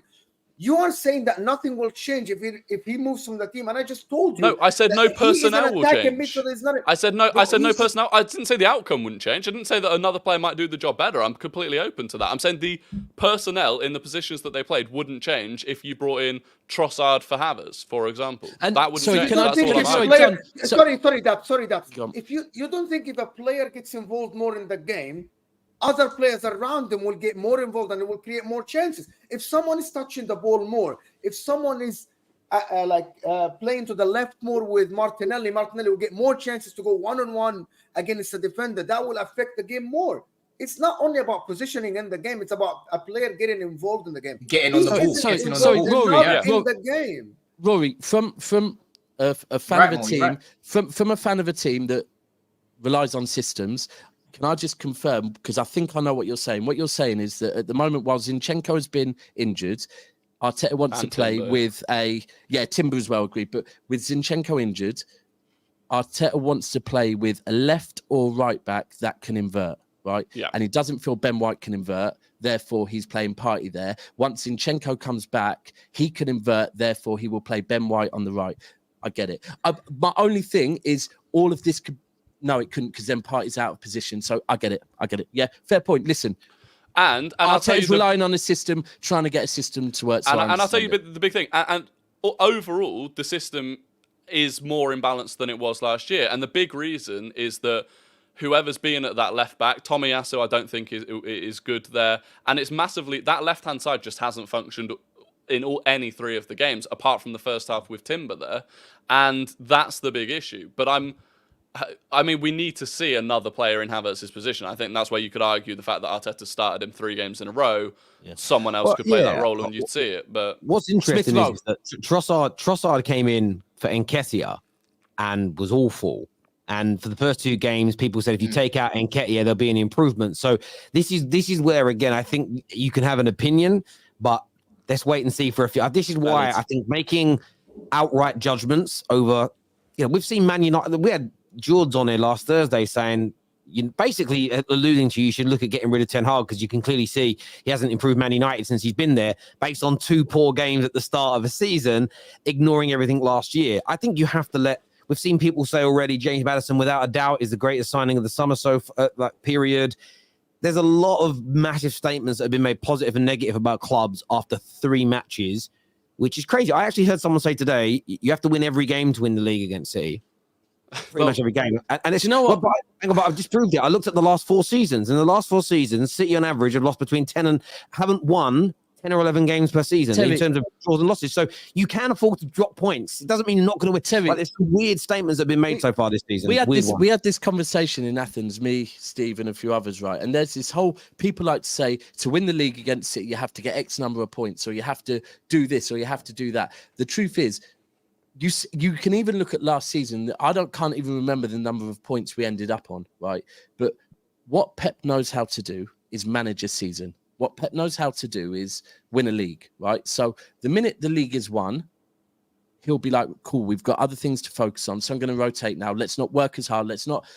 He understands managing a league. Now, our first league under Mancini, we won with goal difference, right? That's how you win a league. Under Pep, we've won 2 against Liverpool by getting 1 point above them. So it's not relevant to that. Of course, if you go and get over 100 points, the likelihood is you'll win the league. But coming against Manchester City, what you need to understand is you quite simply just need to do more than we do. That's it. All this point thing and everything else is irrelevant. I totally get you, mate. I totally get you. I want to go to some super chats here. It says a 3-legged horse would have done better than Kai, is what SJ's got to say here. Our play was slanted to the right, is what Brian says. Because this here from Esteban says you could literally see how much better we played once Kai came off the field. Would you agree with that, Rory? Yeah, we did. And the hilarious part of that is that it was Fabio Vieira who came on and did it. And it's the exact same morons that are saying Kai Havertz isn't good enough and he's a flop after 3 games. The exact same donkeys would have said that about Fabio Vieira last year.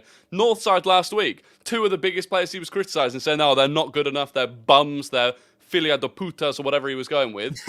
Eddie Nketiah and Fabio Vieira, and they were the 2 players that came on in this game and turned it around. It's laughable. It's not 3 games. It's 3 years, bro. He's been in England for 3 years. People keep forgetting this. Like, yeah, but he may as well have been abroad. Playing in that Chelsea team, he may as well have been abroad. This is so far away. Terry, and this is exactly why I had to come on the other day and say what I had to say to Dowd and Sauls, right? Because this is what you're doing, Rory. You guys gaslighted us. We told you about Havertz's attributes as a player. And you kept banging on about Chelsea, and forgetting about him as an individual.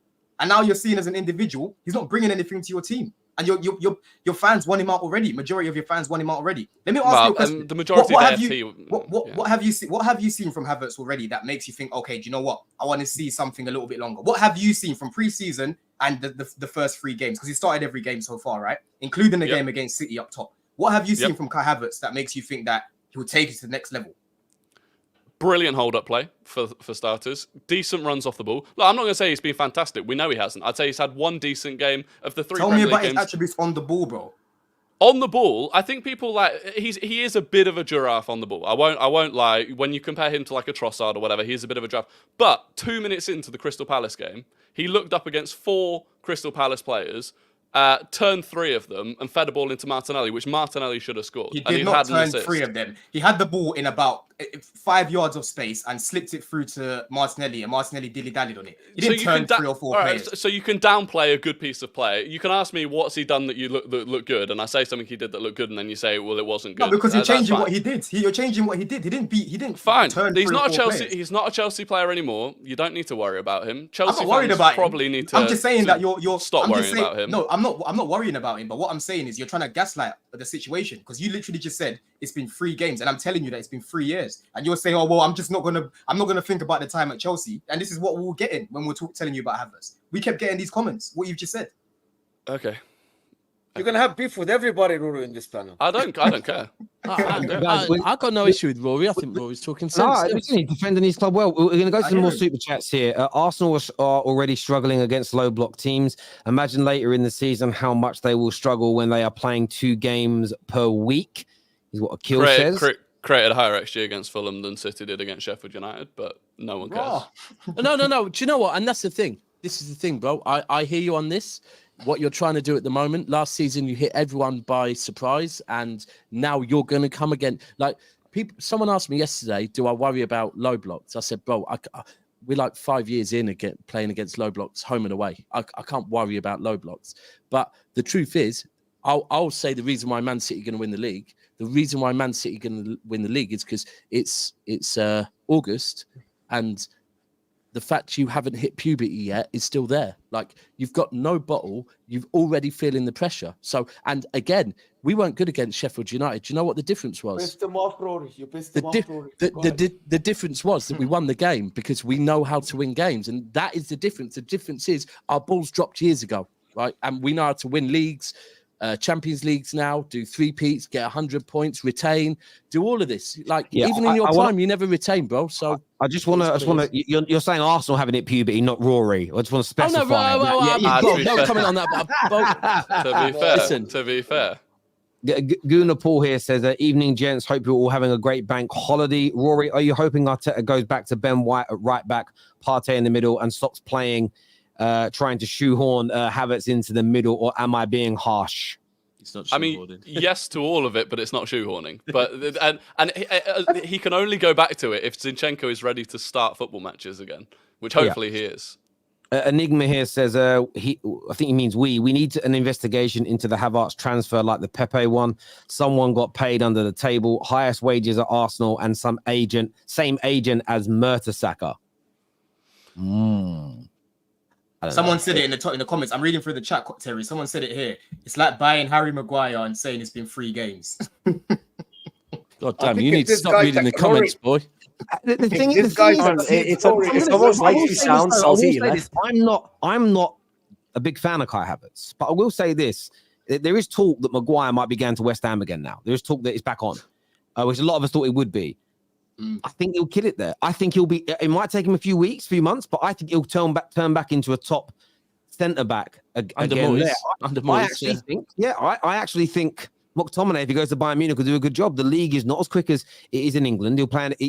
Teams play higher. Like he'll just do a better job. As simple as that. Like that's what West Ham are giving Moyes. It's like last season they gave Moyes a few toys that he wasn't good at playing with. This season they've gone, do you know what? Actually, let's just give him what he needs to play his style of football, and they'll probably finish 7th or 8th again. So Moyes there. I think Maguire there. I even think Maguire when Everton, he'd do a job under Dyche as well. He needs to drop a level. Yeah, he needs to drop a level. Yeah. That's what it is. Yeah, this here says Enzo, the best player in the league. What has he done? Goals, assists, tackles, blocks, stats and facts. Don, don't stop blowing bubbles up your ass is what V33 has got to say here. I never said he's the best player in the league. I said he's one of the best players in the league is what I said. And you're going to see it this season. There we go. Arteta thinks he is Pep, so he can play Partey at right back like Pep played John Stones at midfield and get away from critics. Just stick to the basics, and I hope he keeps on playing Havertz, is what Akil says. Nathaniel here says, Don, this must feel great. No Havertz drama involving Chelsea. Rory, I've watched him for 3 years. He's a donkey. Charlie Adams is better than him. Charlie Adams. Time. Do you know what? The worst thing is I know I've just sat here like what looks like defending Kai Havertz for 15 minutes, and I don't even want to do that. I don't care if he gets dropped to the bench. It makes no difference. It's just this idea that it's just a flop already after 3 games, and you just have to get rid of him, and he will never come good at Arsenal. It's just such a short-term... It's stuff like that, bro. It's stuff like that. It's stuff like that here. Yeah. Mate, it's the way it is. I don't know how much earlier we can call players flops now. It used to be after 2 years, then it was 1 year. Now it's like now it's during an MLS All-Stars volley challenge before the start of pre-season. It's crazy. We're basically at ground zero now. It can't go any lower. I blame football YouTube personally, but yeah, it's all our fault. I actually blame TikTok and everybody. That's youngers. Yeah, you're right. Kind of. I see. No, not youngers at all. Not youngers. Sorry. No, it isn't just youngsters. It's just even like Man United have a couple of bad performances, and I see certain people the way their behavior changes on Twitter, and I'm like, you're just hoping you're the guy that blows up this time. You can just. I've been doing this 10 years. I can see it every time, and this was what's mad after the first game. There's some guy, I'm not going to say who it is, I don't want to beef, tweeted, our season is done. Oh, my God, we haven't improved over the summer. We're awful. After we won at the weekend, he said, guys, don't gas a win. It's only 1 win. Slow down. I'm like, hang on. How does your brain work like that? You should be illegal to think like that.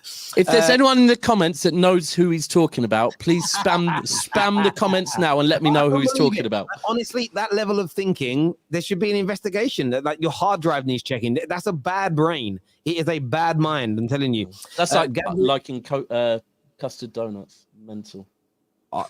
Bruv. You know, it's funny. I bought them by accident about a few weeks ago. The kids bit into them. No, the kids bit into them. My son Jackson gave me the dirtiest look I've ever seen in my life. I can't say it on the stream, but I know what type of look it is. Yeah, I could describe it with 1 word. Yeah, it weren't good.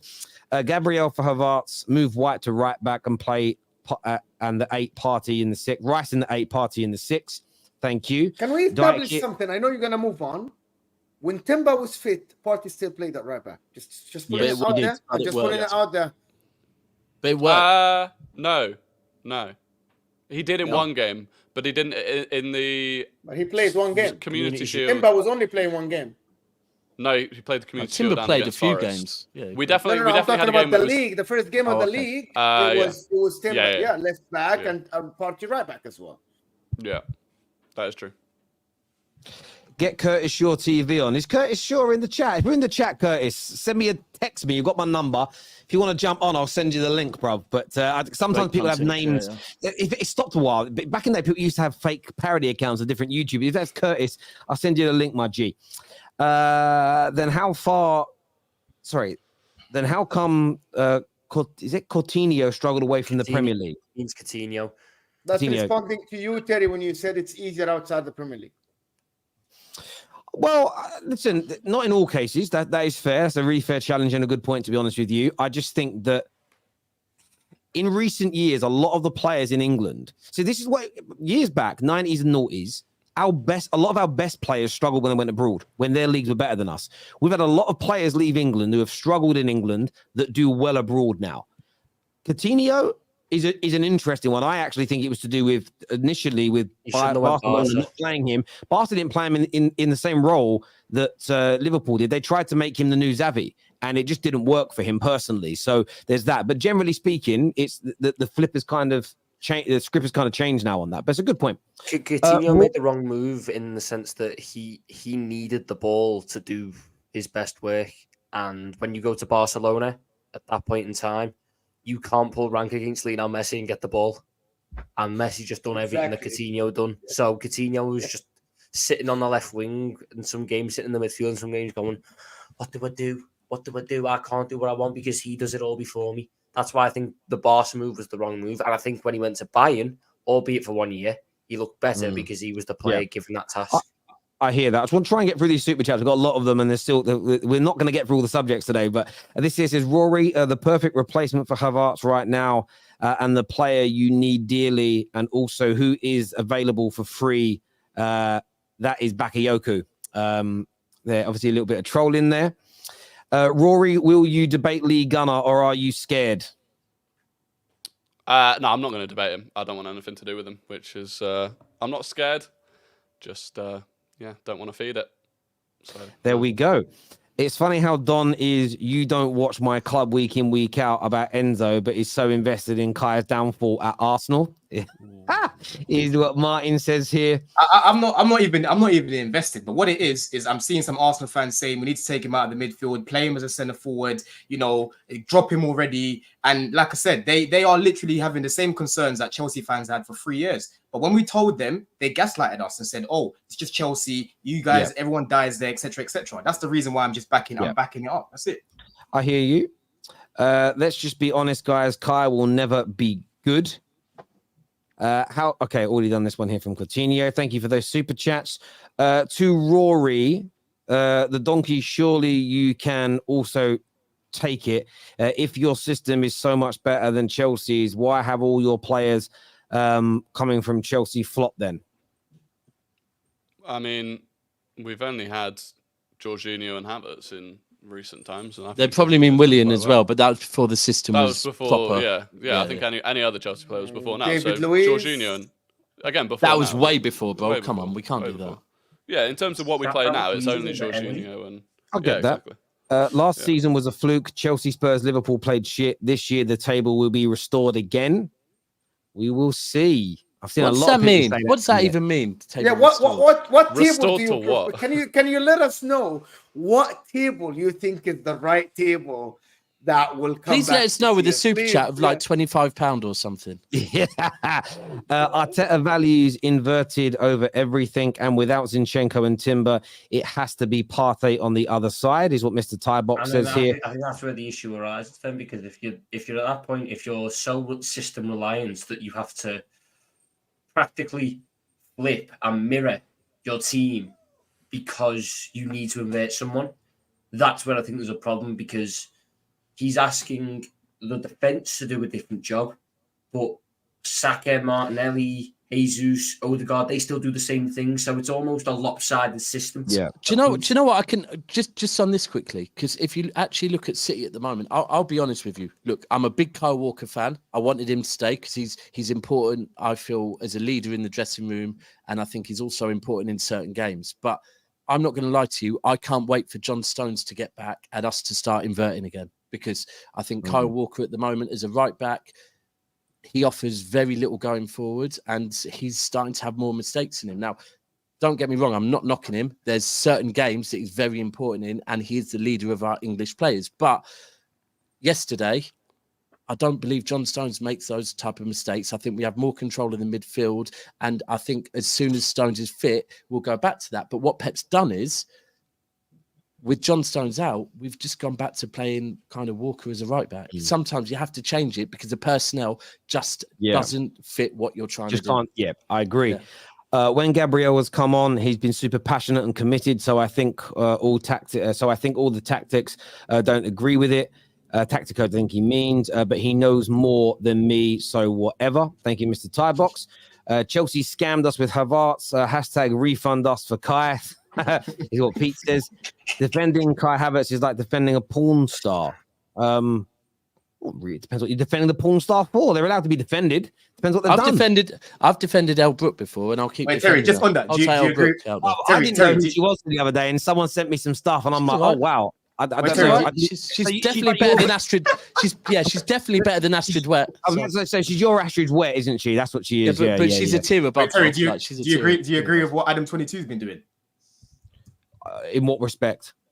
Do you agree with it? Like, the whole thing that he's doing with his wife. And do you know what it is? Listen, it's not something I would participate in. It's not something I think's the right way to behave. But what I think's hilarious is everyone that talks about him and goes, and slags him off. You're doing what him and his wife have set out for. You're growing their name. You're growing their subscriptions. You're making them money. This is what people like. I'm not having a pop at him. Earn your money however you want to earn your money. Men and women, you want to do that? You free world. Well, the country you're in are free. Go do it.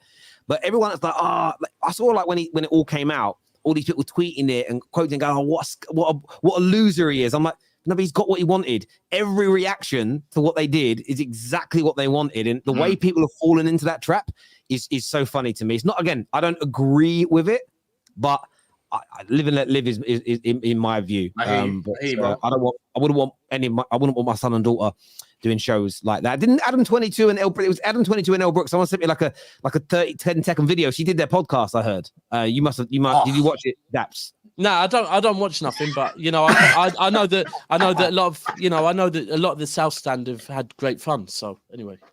Hey, not scared. Didn't you block Lee on Twitter?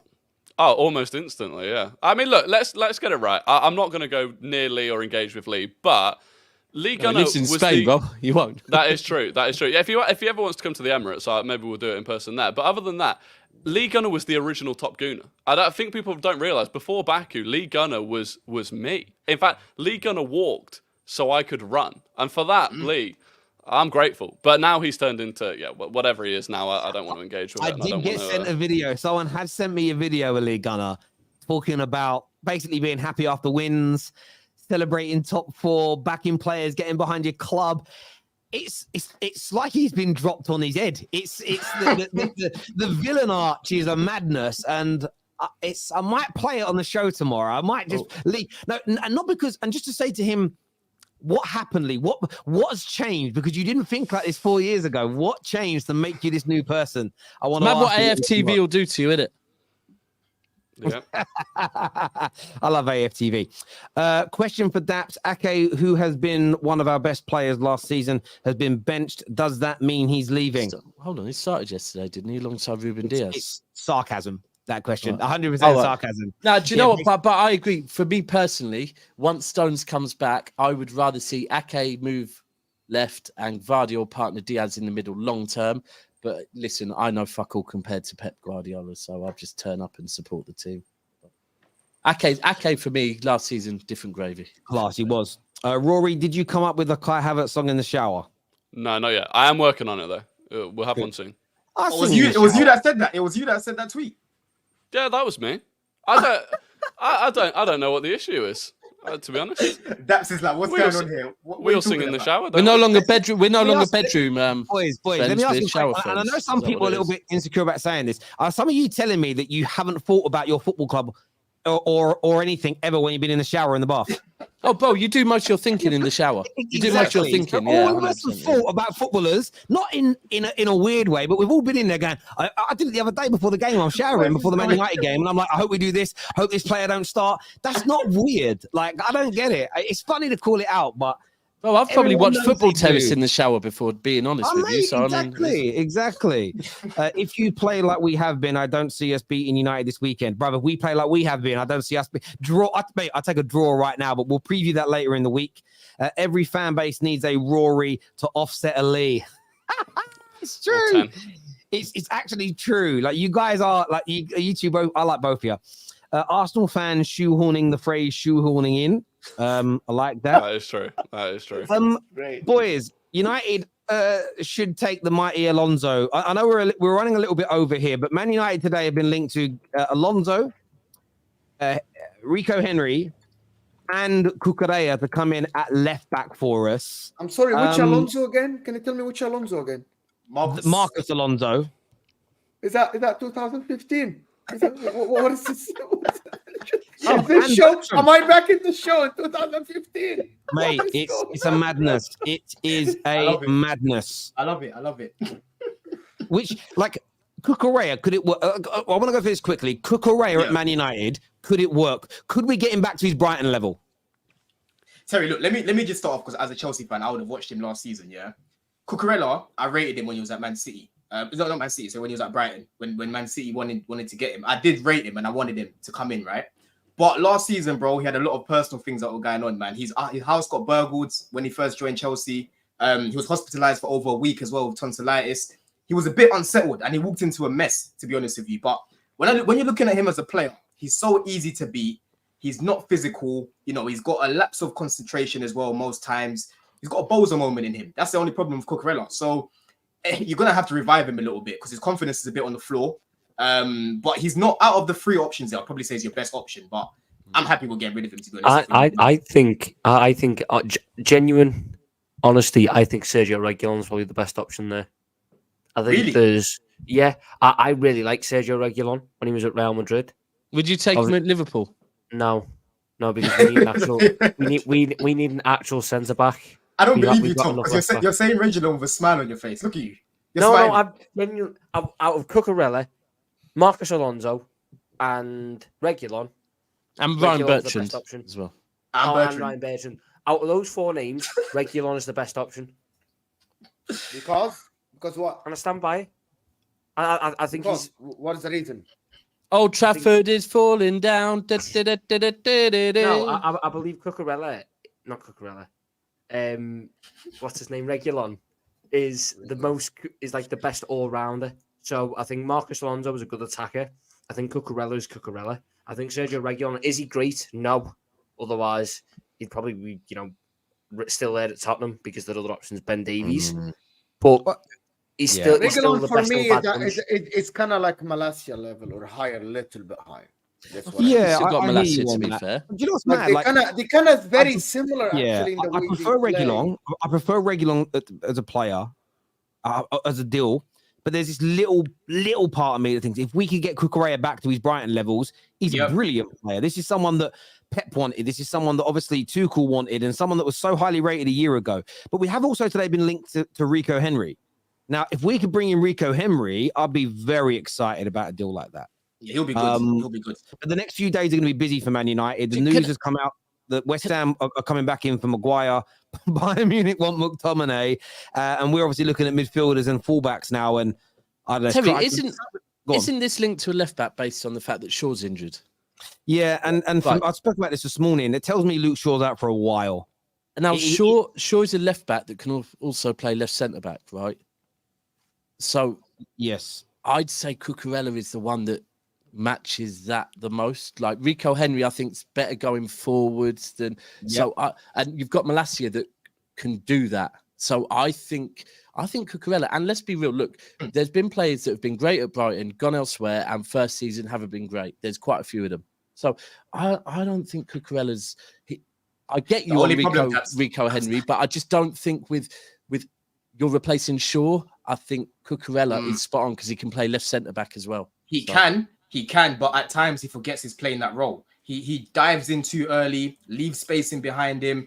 He's got a Bowser moment in him. Like he's someone that I look at on the ball, and I'm like, this guy's gonna do something. Like, I want him not to go. I want him not to go. I want him to start for Chelsea, have one good game, and watch Don wax lyrical about him. No. I don't mind him going. We've got Maxson. I get where you're coming from, Don. But the thing with Cucurella, the one element of me that wouldn't panic over buying him is that he, like a lot of people, like look at Raheem Sterling so far this season. Now that a manager's in and things are becoming more settled, you're getting the real Raheem Sterling. Cucurella did suffer from your club being a joke and a mess last year. This was a player that was Brighton's fans and players' player of the season the year before last. Pep Guardiola was desperate to bring him in. So clearly that's the best manager in the world saw talent in him. I'm not saying we'll get him back to his best. I am still massively skeptical about the deal, but I think it's different from the Mount and Kai Havertz deals where there was 2 or 3 years body of work, even in teams of yours that were pretty good, where they were not so much, maybe not so much Mount, but definitely Kai Havertz. So there's an element there where part of me is excited. But equally, if we do a deal for him, it has to be a loan deal where we have the option to buy him that you can't stop us. Because what I would hate to do is get him back to his Brighton levels just for you mugs to take him back. But I don't know. No, we won't take him back. We won't take him back because we've got Maxson. That's the reason why I'm happy that you've come in for him, because I'd rather give him the minutes. I get what you're saying, but if he got back to his Brighton levels and Maxson didn't kick on this season, this is what I mean. I don't want the option to be there because the world can change, you know. That's what's funny. What's funny, bro? Well, do you know what? Potential again. You're talking Maxson over. Because your legend wanted to buy him, bro. Company tried to buy him. He was playing with Company last season. Maxson. Sorry, bro. Hold on. Company is my legend. Like you don't know enough. Company was like my legend as a centre back. Yeah, I've been very clear that until Company has several, not 1-2 seasons at Burnley, I don't want him near my club. Yeah, because we have. We have levels. So you saying Company wants to sign him. What I was laughing at is that you're willing to discredit a whole season or however long Cucurella had at Brighton, what he did before Brighton, the fact that he played for Spain under 21s, I think he played for, everything he's done, you're willing to discredit all of that because you'd rather go with Maxson, right? I think Maxson's based on potential. And that's what I love. So to confirm, that's what so it is based on potential. No, I think Maxson is a better footballer than Cucurella. That's simple as that. It's not potential. Okay. Look, it'll be an interesting one to see what Man United do. I'd like to delve into it more, but we are out of time, so we'll cover it more on shows tomorrow. Boys, I appreciate you all coming on as ever. Viewers, make sure like buttons have been hit before you go, please, and the bell notification button is turned on. Plus, I want to thank all of our super chatters today. You know how much I appreciate you and our members and all of the Football Terrace community. Done wonders over the last month or two for us. And, you know, we continue to grow from strength to strength. Back tomorrow with, I don't even know what I've got on in the morning, but I know it's League Gunner in the afternoon and some match reactions in the evening for the Carabao Cup as well. And you're great here. This is from Miss Guna. It was a great panel tonight. I love the debate. I love the challenge. And all that jazz. Really, really good. I enjoyed it myself. Until next time, everybody, look after yourselves. Take care. Goodbye. God bless.